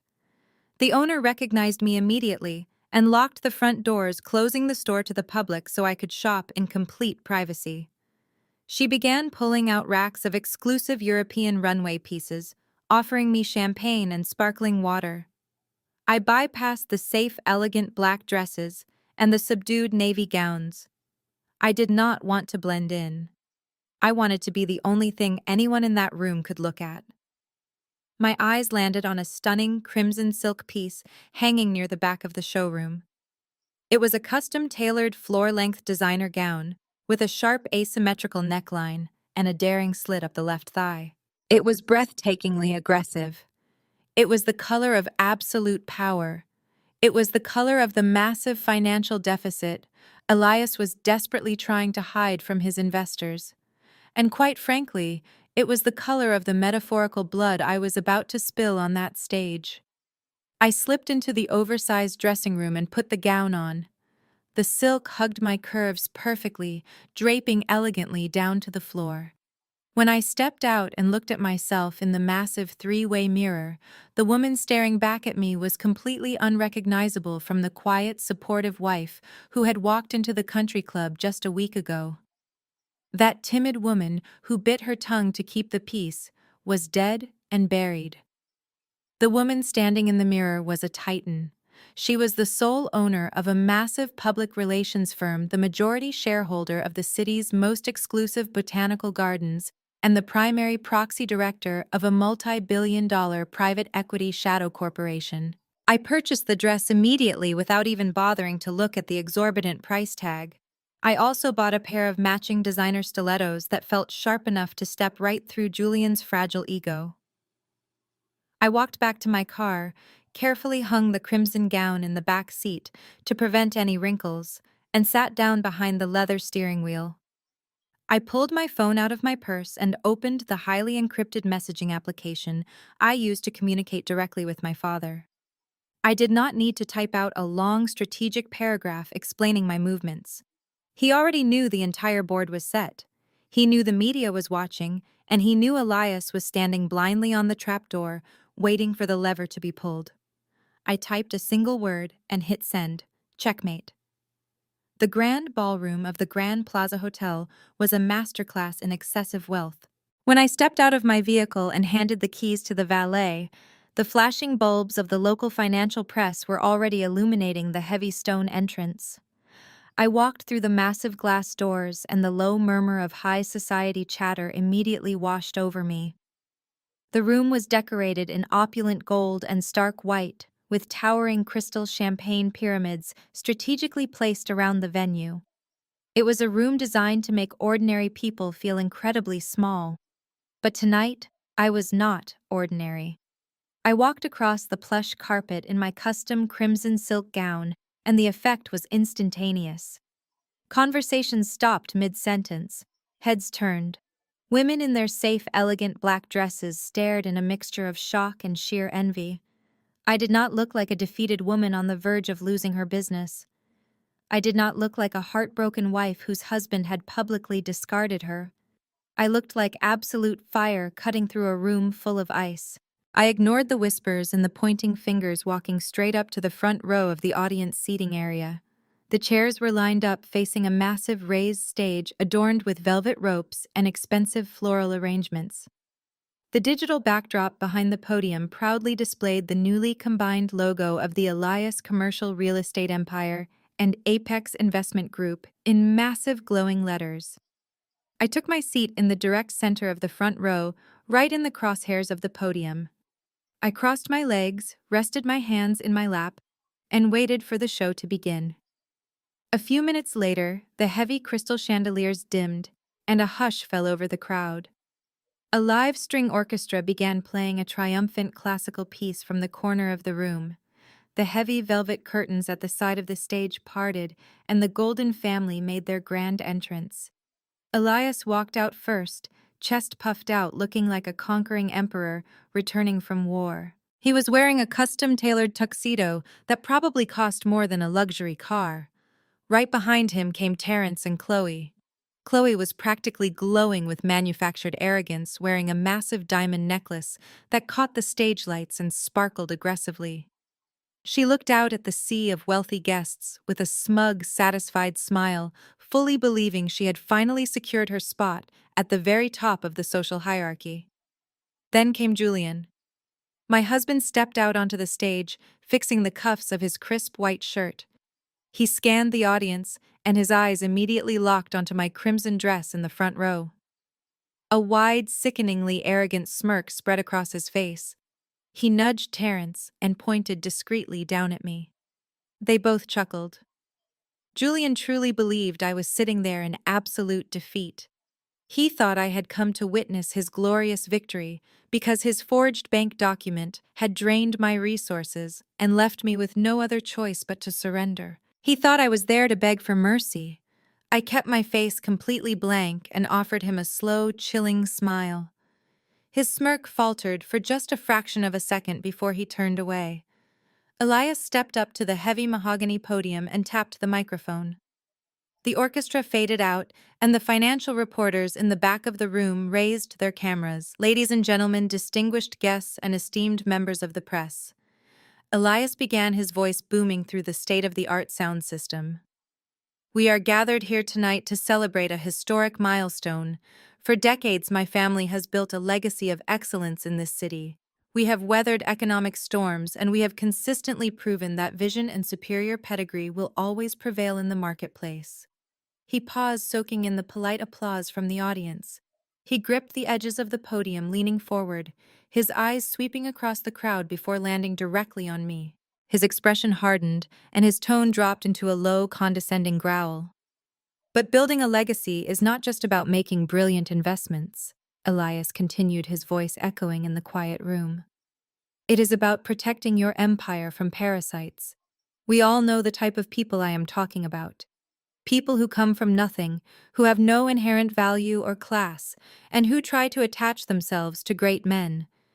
They try to drain your resources, and when they fail, they try to drag you down out of pure, bitter jealousy. They want to destroy what they could never build themselves. The room grew uncomfortably silent. Every single person in the front rows knew exactly who he was talking about. Chloe covered her mouth to hide a vicious giggle. Julian stared down at me, crossing his arms over his chest, radiating pure, absolute triumph. Elias was using his biggest public moment to execute one final, humiliating strike against me. But the strong always survive, Elias declared, raising his voice to a triumphant shout. And tonight we prove that we are untouchable. I want to publicly thank the brilliant anonymous visionaries at Apex Investment Group for recognizing the unparalleled value of my empire. Together, we are about to finalize a merger that will completely dominate the real estate landscape of this state for the next century. Elias turned to his right, where an executive assistant was holding a thick leather binder resting on a silver tray. The final contracts. The documents that would officially transfer his massive mountain of toxic debt over to my shadow corporation in exchange for absolute ownership of his entire life. Elias pulled a heavy gold fountain pen from his breast pocket. He opened the binder and dramatically positioned the pen over the signature line. The financial photographers raised their cameras, ready to capture the historic moment. The orchestra conductor raised his baton, preparing to cue the celebratory music the exact second the ink touched the paper. But Elias never got to sign his name. Before the gold tip of his pen could make contact with the contract, the atmosphere in the grand ballroom violently shifted. A loud, echoing crash ripped through the venue. The massive wooden double doors at the very back of the ballroom did not just open. They were forcefully shoved apart, hitting the interior walls with a heavy, violent thud that shook the floorboards. The orchestra conductor dropped his baton in shock. The music cut out instantly, leaving a dead, suffocating silence in its wake. The reporters lowered their cameras, turning around in mass confusion. Up on the stage, the triumphant smile completely vanished from Elias' face. Julian dropped his arms, stepping back from the edge of the stage. Near the entrance, the hotel security team scrambled frantically. Guards were shouting rapidly into their shoulder radios, completely overwhelmed and physically pushed aside. They were trying to stop a force that could not be stopped. I did not turn around to look. I did not need to.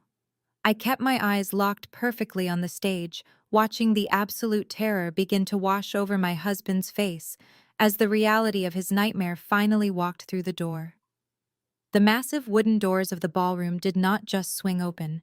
They were forcefully shoved apart, hitting the interior walls with a heavy, violent thud that physically shook the floorboards. The hotel security detail stationed near the entrance immediately scrambled, reaching for their radios to intercept the intruders. But they froze the second they saw who was stepping across the threshold. The men entering the room were not protesters or disgruntled investors. They were a highly coordinated private security team wearing discreet lapel pins that commanded absolute compliance. The hotel guards immediately stepped back, lowering their heads in deference and clearing the entryway. Through the parted doors walked Jeremiah Richards, my father. He moved into the opulent gold and white ballroom with the terrifying grace of an apex predator stepping into a cage full of completely defenseless birds. Behind him marched a phalanx of 6 senior corporate attorneys, all wearing impeccably tailored dark suits and carrying heavy titanium briefcases.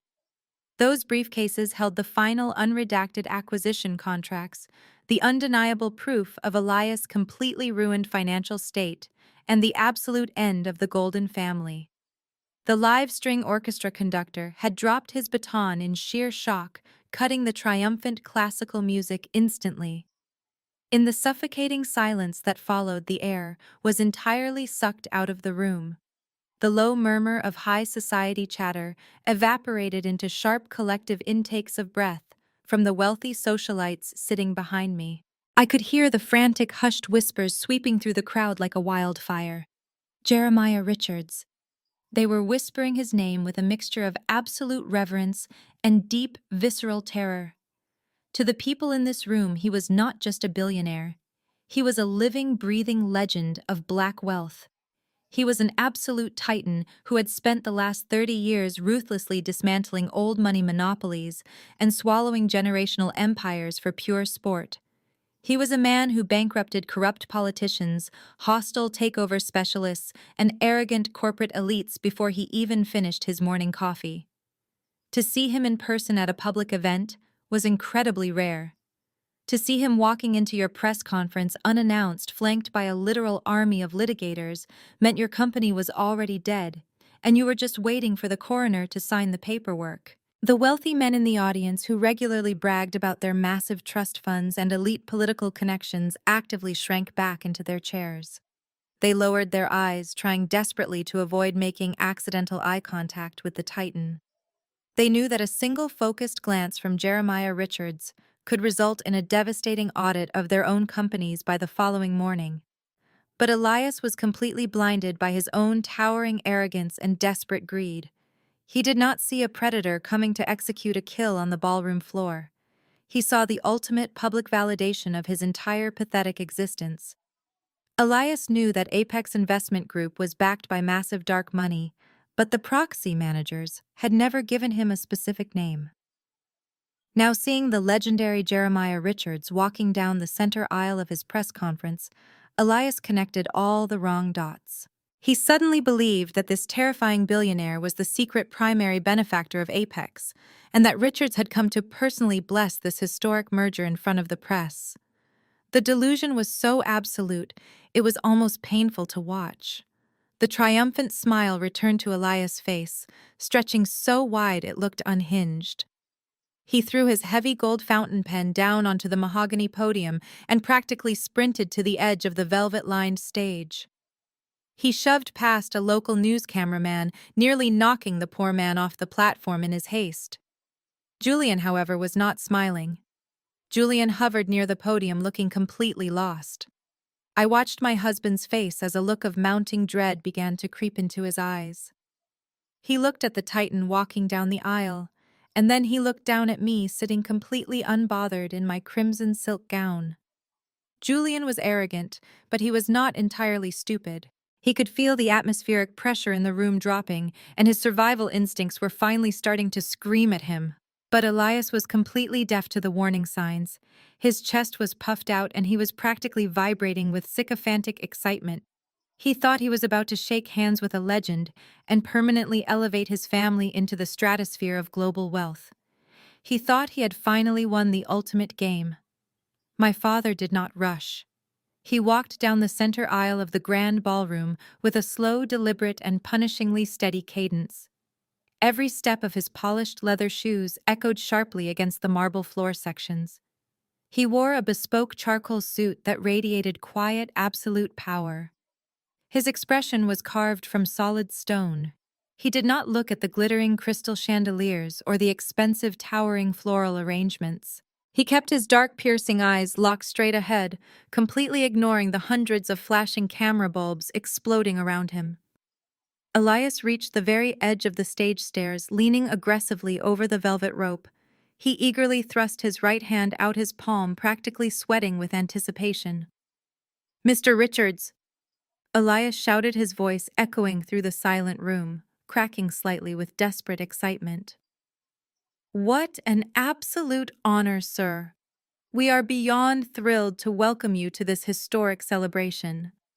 I am Elias, your new partner in this magnificent endeavor. Thank you for coming down here to personally finalize our monumental agreement."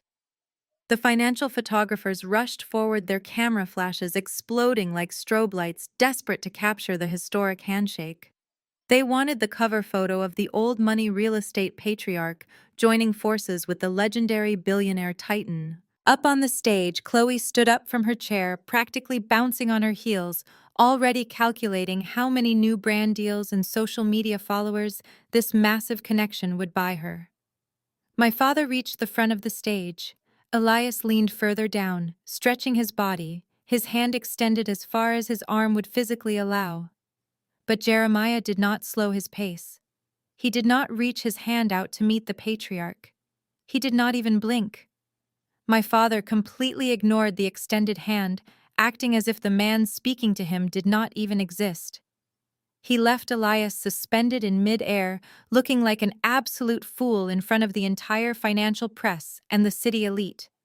The billionaire titan stepped right past the stage, bypassing the podium and the groveling patriarch entirely. He turned his broad shoulders and walked directly toward the center of the front row. He walked straight toward the woman in the crimson silk gown. My father stopped directly in front of my chair. The absolute silence in the grand ballroom was heavy enough to crush bone. Hundreds of eyes darted frantically between the legendary billionaire titan and the woman in the crimson dress they had all been whispering about just minutes prior.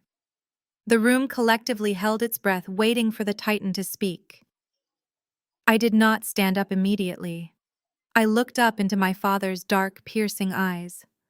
For the first time all evening, his rigid, terrifying expression completely softened. He reached out and gently placed his large hand on my shoulder. He leaned down slowly and pressed a warm, fatherly kiss to my forehead. When he pulled back, he looked at me with an overwhelming sense of pride that he made sure the entire room could witness. "You look absolutely beautiful, sweetheart," my father said, his deep, resonant voice carrying effortlessly through the dead, silent ballroom. "Just like your mother." The physical reactions from the stage were immediate and incredibly violent. A sharp crystalline crash echoed through the room. Julian had dropped his expensive champagne flute. It shattered into 100 pieces across the polished wooden floorboards of the stage, spilling vintage wine everywhere.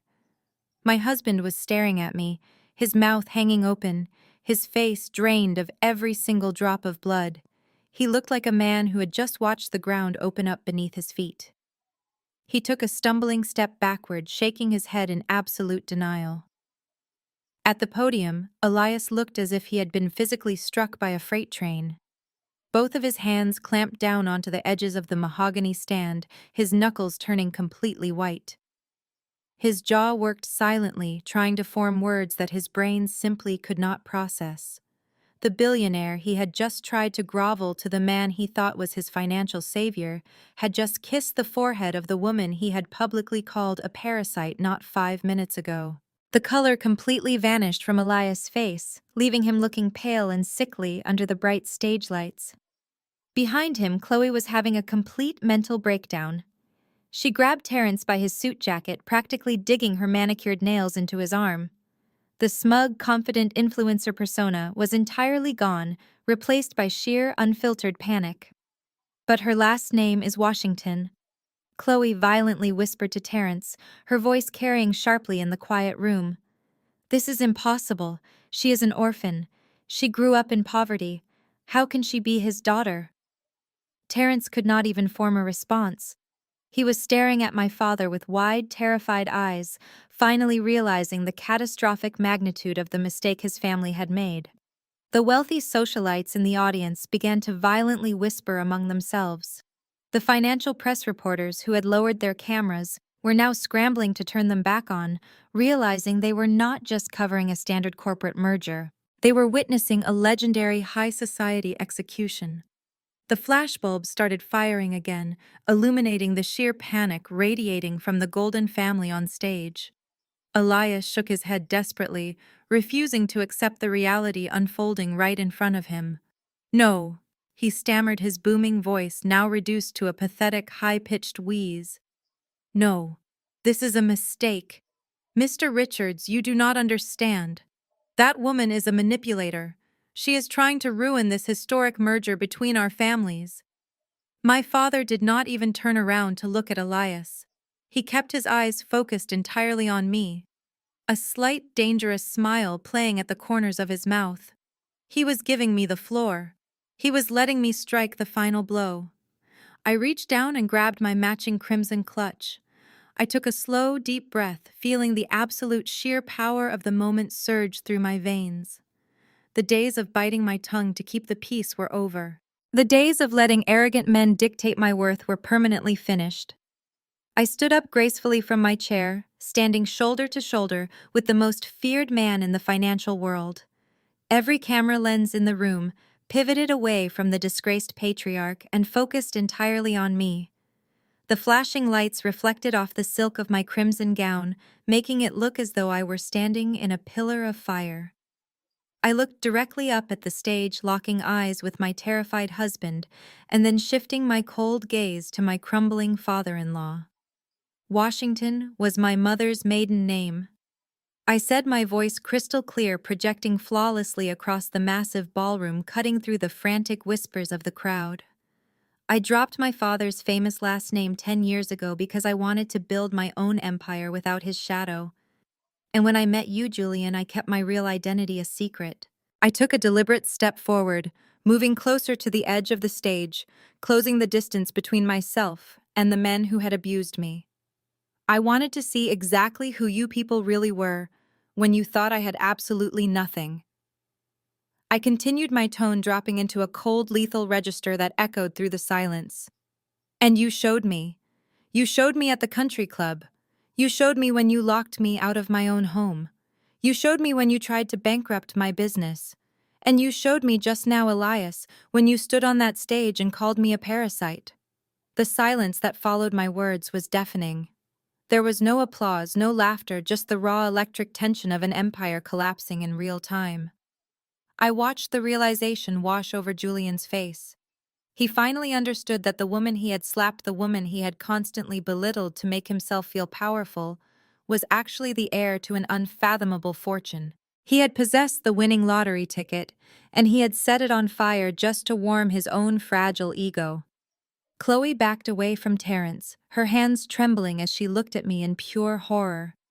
She suddenly realized that the woman she had publicly branded as ghetto on the internet was the literal royalty she had been desperately pretending to be. Her luxury sports car, her planned vacations, her entire influencer aesthetic was funded by ghost money from a company that I currently controlled. I stood tall in my crimson gown, refusing to break eye contact with Elias. He was gripping the podium so hard, I thought the thick wood might actually snap in his hands. He was trapped. He could not yell at me. He could not order security to remove me. I was completely untouchable, and I was about to take everything he had ever claimed to own right in front of the entire city. I did not wait for Elias to formulate another pathetic excuse or for Julian to recover from his initial shock. I lifted the hem of my crimson silk gown and walked deliberately toward the short flight of stairs leading up to the massive stage. My designer stilettos clicked sharply against the polished wooden steps, and with every single step, the heavy, suffocating silence in the ballroom seemed to magnify. The wealthy socialites who had mocked me, the corporate elites who had dismissed me, and the financial reporters who were hungry for a scandal all watched in absolute awe as I ascended to the platform. As I stepped onto the main stage, Julian physically recoiled. The arrogant, confident man who had slapped me across the face at the country club was completely gone. He stumbled backward, bumping into a massive crystal champagne pyramid. A few glasses wobbled precariously, but did not fall. His eyes were wide with a terror so pure it almost looked childish. He raised his hands slightly defensively, as if he expected me to strike him exactly the way he had struck me. He was completely paralyzed by the sheer magnitude of his own mistake. But I did not even look at him. He was merely a pawn, and I was there to execute the king. I walked directly up to the heavy mahogany podium. Elias was still gripping the edges of the wooden stand, his chest heaving, his breath coming in shallow, ragged gasps. Sweat was pouring down his forehead, ruining his perfectly styled hair and soaking the collar of his expensive tuxedo. He looked completely broken. He was an old, arrogant man who had finally met a predator he could not intimidate or buy off. I reached out and wrapped my fingers around the metal stem of the microphone. For a split second, Elias tried to hold on to it. His knuckles turned white as he desperately tried to maintain his grip on the podium and the microphone simultaneously. It was a pathetic final grasp at the absolute power he was losing. I gave him a cold, dead stare, looking right through his desperate facade. "Let it go, Elias," I said, my voice barely above a whisper, but dripping with lethal authority. He swallowed hard, his throat clicking audibly, and he let go. He collapsed back a step, practically falling into the chair behind him. I pulled the microphone from the stand and turned to face the massive audience. The ballroom was completely electrified. The financial reporters were practically hanging off the edge of the velvet ropes, their digital recorders thrust forward, and their cameras ready. Down in the front row, my father, Jeremiah Richards, stood with his arms crossed, watching me with a look of profound, absolute pride. He had built his empire by destroying corrupt men, and now he was watching his daughter do the exact same thing on the grandest stage in the city. "Good evening, everyone," I said, my voice steady and commanding, effortlessly filling the massive room.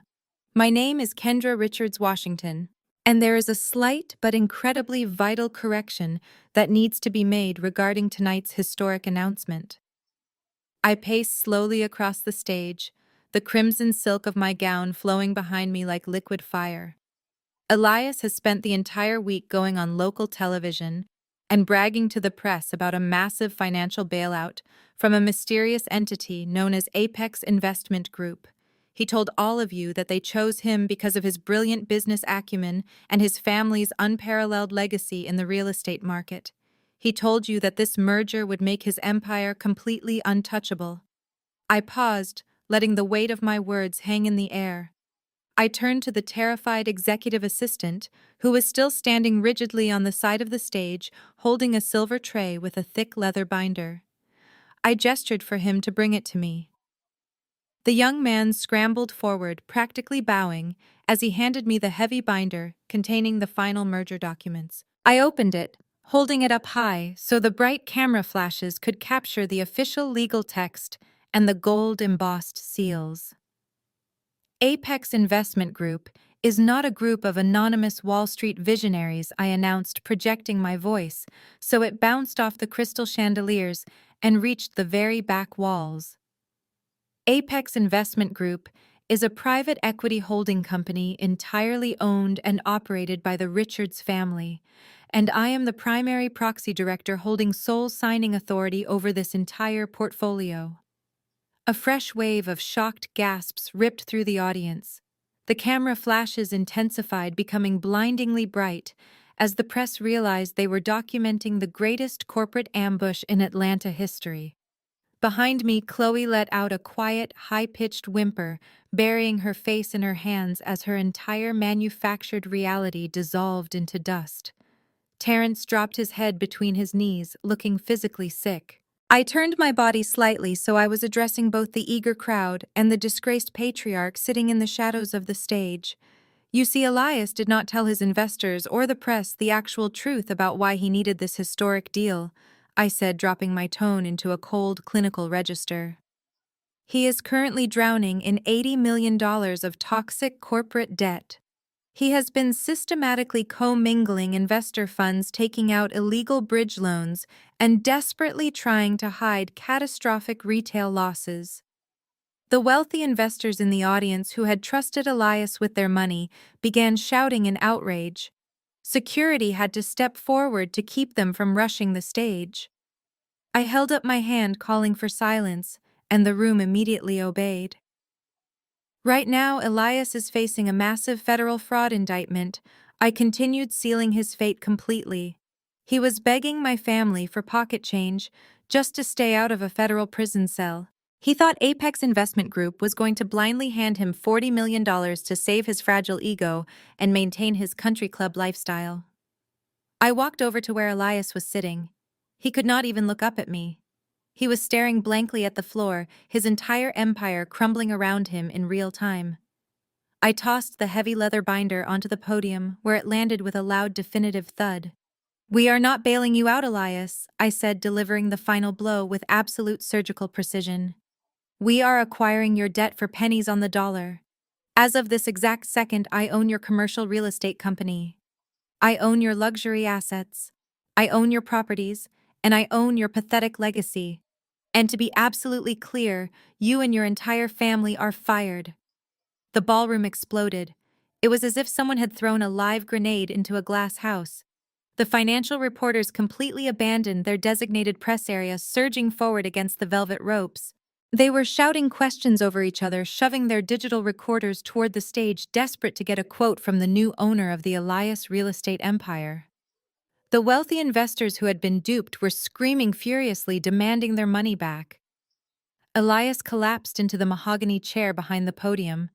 He clutched his chest, his breathing reduced to ragged, shallow wheezes. The towering, invincible patriarch was gone, replaced by a broken old man who had just watched his entire life work evaporate into my spare change.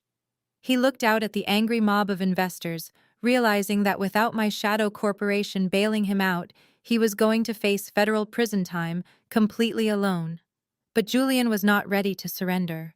My husband had always possessed a terrifying level of delusion, and tonight he proved that his arrogance knew absolutely no bounds. He watched his father crumble and realized his inheritance was dead. So he pivoted. He turned his desperate, greedy eyes back to me. Julian took a step forward, his hands raised in a placating gesture. He tried to plaster on the charming smile he used to manipulate me for 5 years, but it looked sickly and unhinged. "Kendra, wait," he said, his voice trembling but laced with a desperate kind of entitlement. "Let us just calm down and talk about this privately. You are upset, and I understand that. I made mistakes, but we are still legally married. We are still husband and wife. You built this empire, and that is incredible, but under state law, what is yours is mine. We can run this new company together. We do not have to throw it all away." I stared at him, feeling a wave of absolute disgust wash over me. He had slapped me, humiliated me in front of his elite friends, and served me with divorce papers demanding alimony and my business. But the second he realized I was a billionaire, he was ready to play the loving, devoted husband again, just to get his hands on my wealth. "Julian, you served me with expedited divorce papers 3 days ago," I said, my voice projecting clearly through the microphone so the entire room could hear his hypocrisy. "You demanded 70% of my public relations firm and permanent spousal support. I know, and I will tear them up," Julian pleaded, taking another step closer. "I will call my lawyer right now and cancel the filing. We can fix our marriage, Kendra. You are my wife. I am entitled to share in your success. You cannot just cut me out completely." I let out a sharp, humorless laugh that echoed through the sound system. "You really think you have outsmarted me, Julian? You think you secured the funding to ruin my life, And now you want to hit the undo button because the trap snapped shut on your own leg. I stepped away from the podium and walked to the center of the stage. I looked past the flashing cameras and made direct eye contact with the hotel audiovisual technician standing in the control booth at the back of the room. I gave him a single sharp nod and snapped my fingers. The massive digital projector screen behind me abruptly flickered. The glowing gold logo of the Elias Real Estate Empire vanished completely, plunging the stage into momentary darkness. A second later, the screen illuminated with crystal clear, ultra-high definition video footage. It was the hidden camera feed from my old home office. The entire ballroom went dead silent again as the massive screen broadcasted Julian's desperate, sweaty face. The hidden microphone audio pumped through the grand ballroom speakers echoing off the vaulted ceilings. Every single person in the room watched in absolute horror as Julian aggressively searched my office, found the dummy corporate credit authorization, and called his aggressive divorce attorney. They heard him explicitly state his intention to steal $250,000 to fund his legal war against me, to take my house and leave me with nothing. And then the grand finale played. The camera zoomed in, perfectly capturing the exact moment Julian picked up my silver fountain pen and deliberately forged my signature on a federally insured bank document. The video did not just play once. The technician had set it on a continuous loop.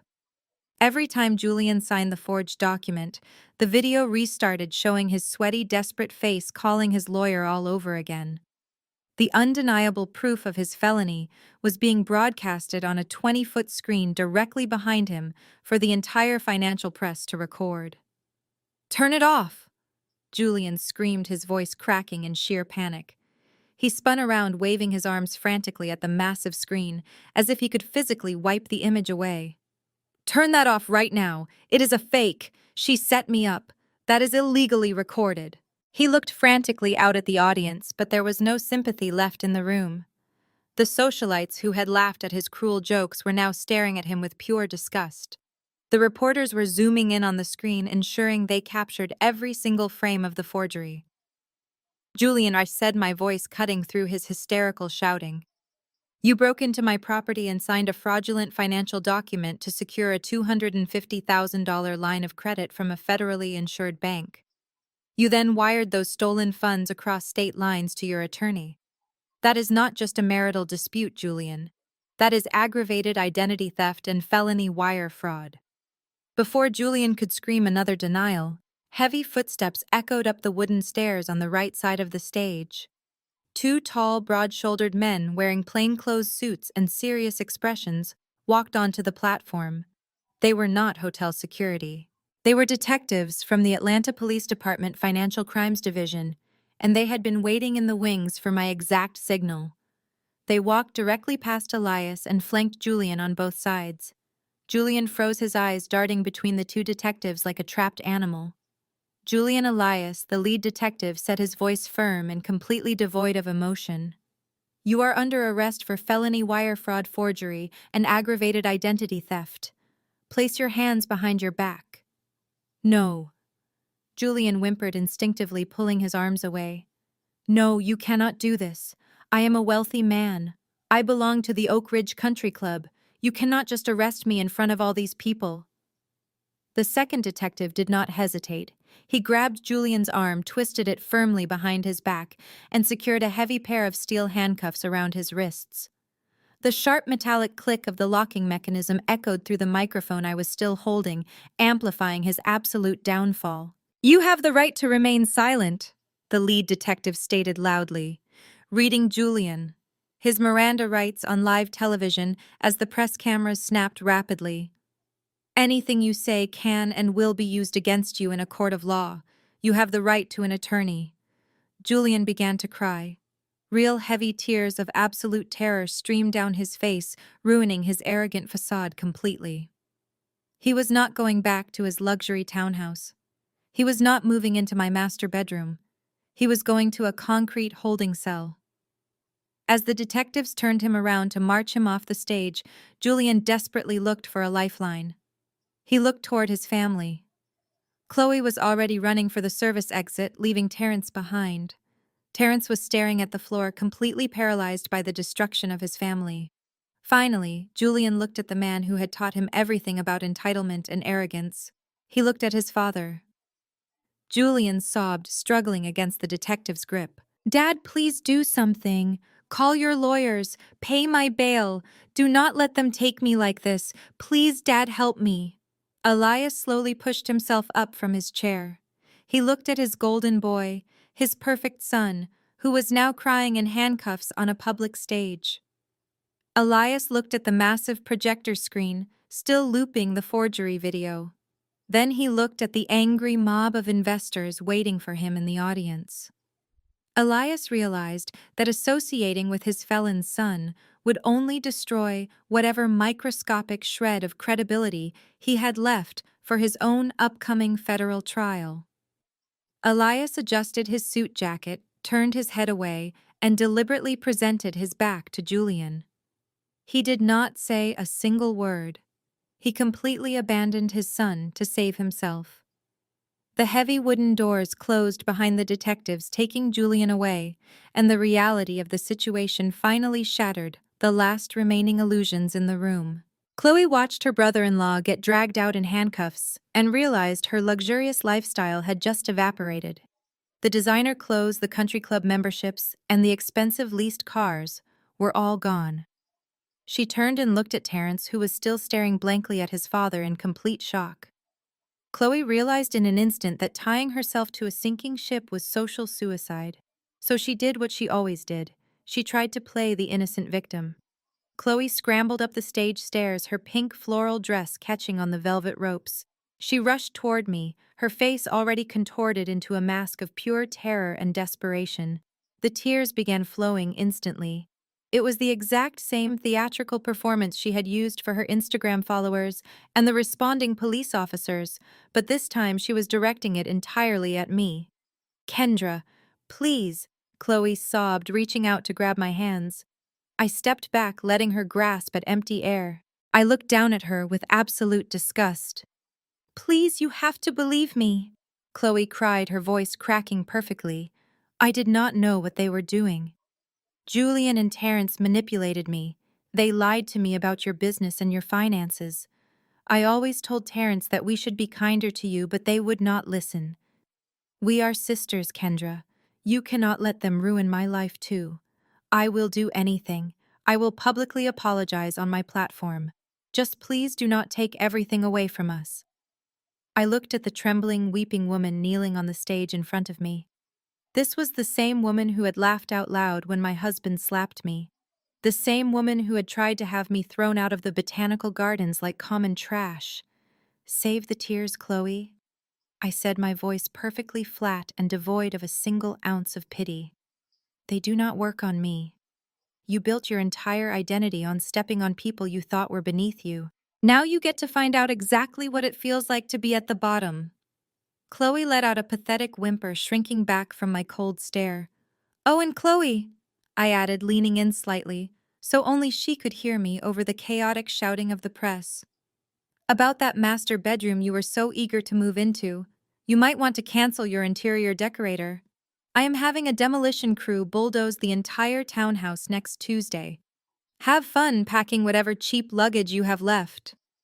Chloe collapsed onto her knees, burying her face in her hands, sobbing genuinely for the very first time in her life. I turned my back on the ruined family. I walked down the stage stairs and my father met me at the bottom. He offered me his arm and I took it. Together we walked down the center aisle of the grand ballroom. The sea of reporters parted for us, the rapid camera flashes illuminating our triumphant exit. We walked out the heavy glass doors, leaving Elias, Julian, Terrence, and Chloe choking on the ashes of the empire they had burned to the ground. 6 months later, the warm morning sun poured through the floor-to-ceiling windows of my penthouse office. I sat behind a massive slab of imported black marble that served as my desk, looking out over the sprawling Atlanta skyline. The city looked entirely different from up here. It looked smaller, manageable, and completely mine. The gold lettering on the double doors of my executive suite proudly read, "Richards Washington Media." The merger between my boutique public relations agency and my father's global holding firm had been finalized, making me one of the most powerful corporate executives in the Southeast. I took a slow sip of my black espresso and signed the final page of a lucrative new acquisition contract. On the far wall, a sleek flat-screen television was playing the local morning financial news on a low volume. I did not usually pay attention to the morning broadcasts, but today was a special occasion. The anchor was delivering a follow-up report on the greatest corporate scandal of the year.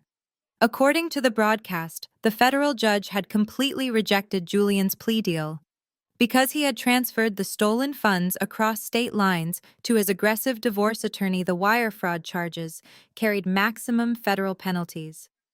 My former husband was officially sentenced to 3 years in a federal penitentiary with no possibility of early parole.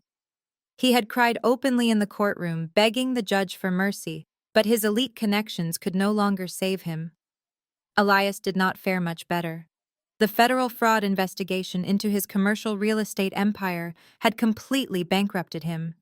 Stripped of his company and his assets by my hostile takeover, Elias was forced to file for personal bankruptcy to avoid joining his son in federal prison. The mighty patriarch who used to terrorize country club waiters and lecture people on superiority was now living in a tiny rented studio apartment on the outskirts of the city, permanently banned from every high society circle he once ruled. As for the golden couple, they did not survive the financial drought. The second the credit cards started declining and the leased sports cars were repossessed, Chloe filed for an expedited divorce.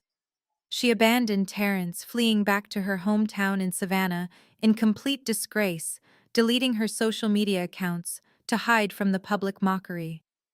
Without his father's money or his wife's curated influence, Terrence was forced to take a mid-level entry job at a logistics company working under managers he would have previously mocked. They had all received exactly what they deserved. I muted the television and set my silver fountain pen down on the polished marble desk. I stood up, smoothing the front of my tailored emerald green suit, and walked over to the massive glass windows. I looked down at the bustling streets, the tiny cars, and the microscopic people moving through their daily lives. I thought about the woman I was 5 years ago. The quiet, desperate woman who just wanted a family to accept her. The woman who bit her tongue and swallowed her pride to protect the fragile egos of arrogant men. That woman was completely gone, replaced by a titan who commanded respect and destroyed anyone who dared to disrespect her. The journey had been painful, but it was absolutely necessary. Every insult, every microaggression, and every single betrayal had merely forged me into an unbreakable weapon. I smiled, feeling the warm sunlight on my face, taking a deep breath of the quiet, peaceful air in my high-rise office. They thought they were the kings and queens of the city. They thought I was just a pawn they could knock off the board and discard whenever they pleased. They thought they could put me in my place. They just did not realize my place was on the throne. The greatest lesson here is that you must never shrink yourself to fit into rooms where you are not valued. Kendra's journey proves that true power does not come from seeking validation from toxic people who are committed to misunderstanding you. It comes from silently building your own empire, knowing your actual worth, and waiting for the right moment to reclaim your space. When arrogant people show you exactly who they are, believe them immediately. Do not waste tears on those who mock your struggles. Instead, use their underestimation as fuel to construct a reality where you hold every single card. If you have ever had to walk away from a toxic environment to build your own throne, hit the like button and subscribe for more stories of absolute triumph.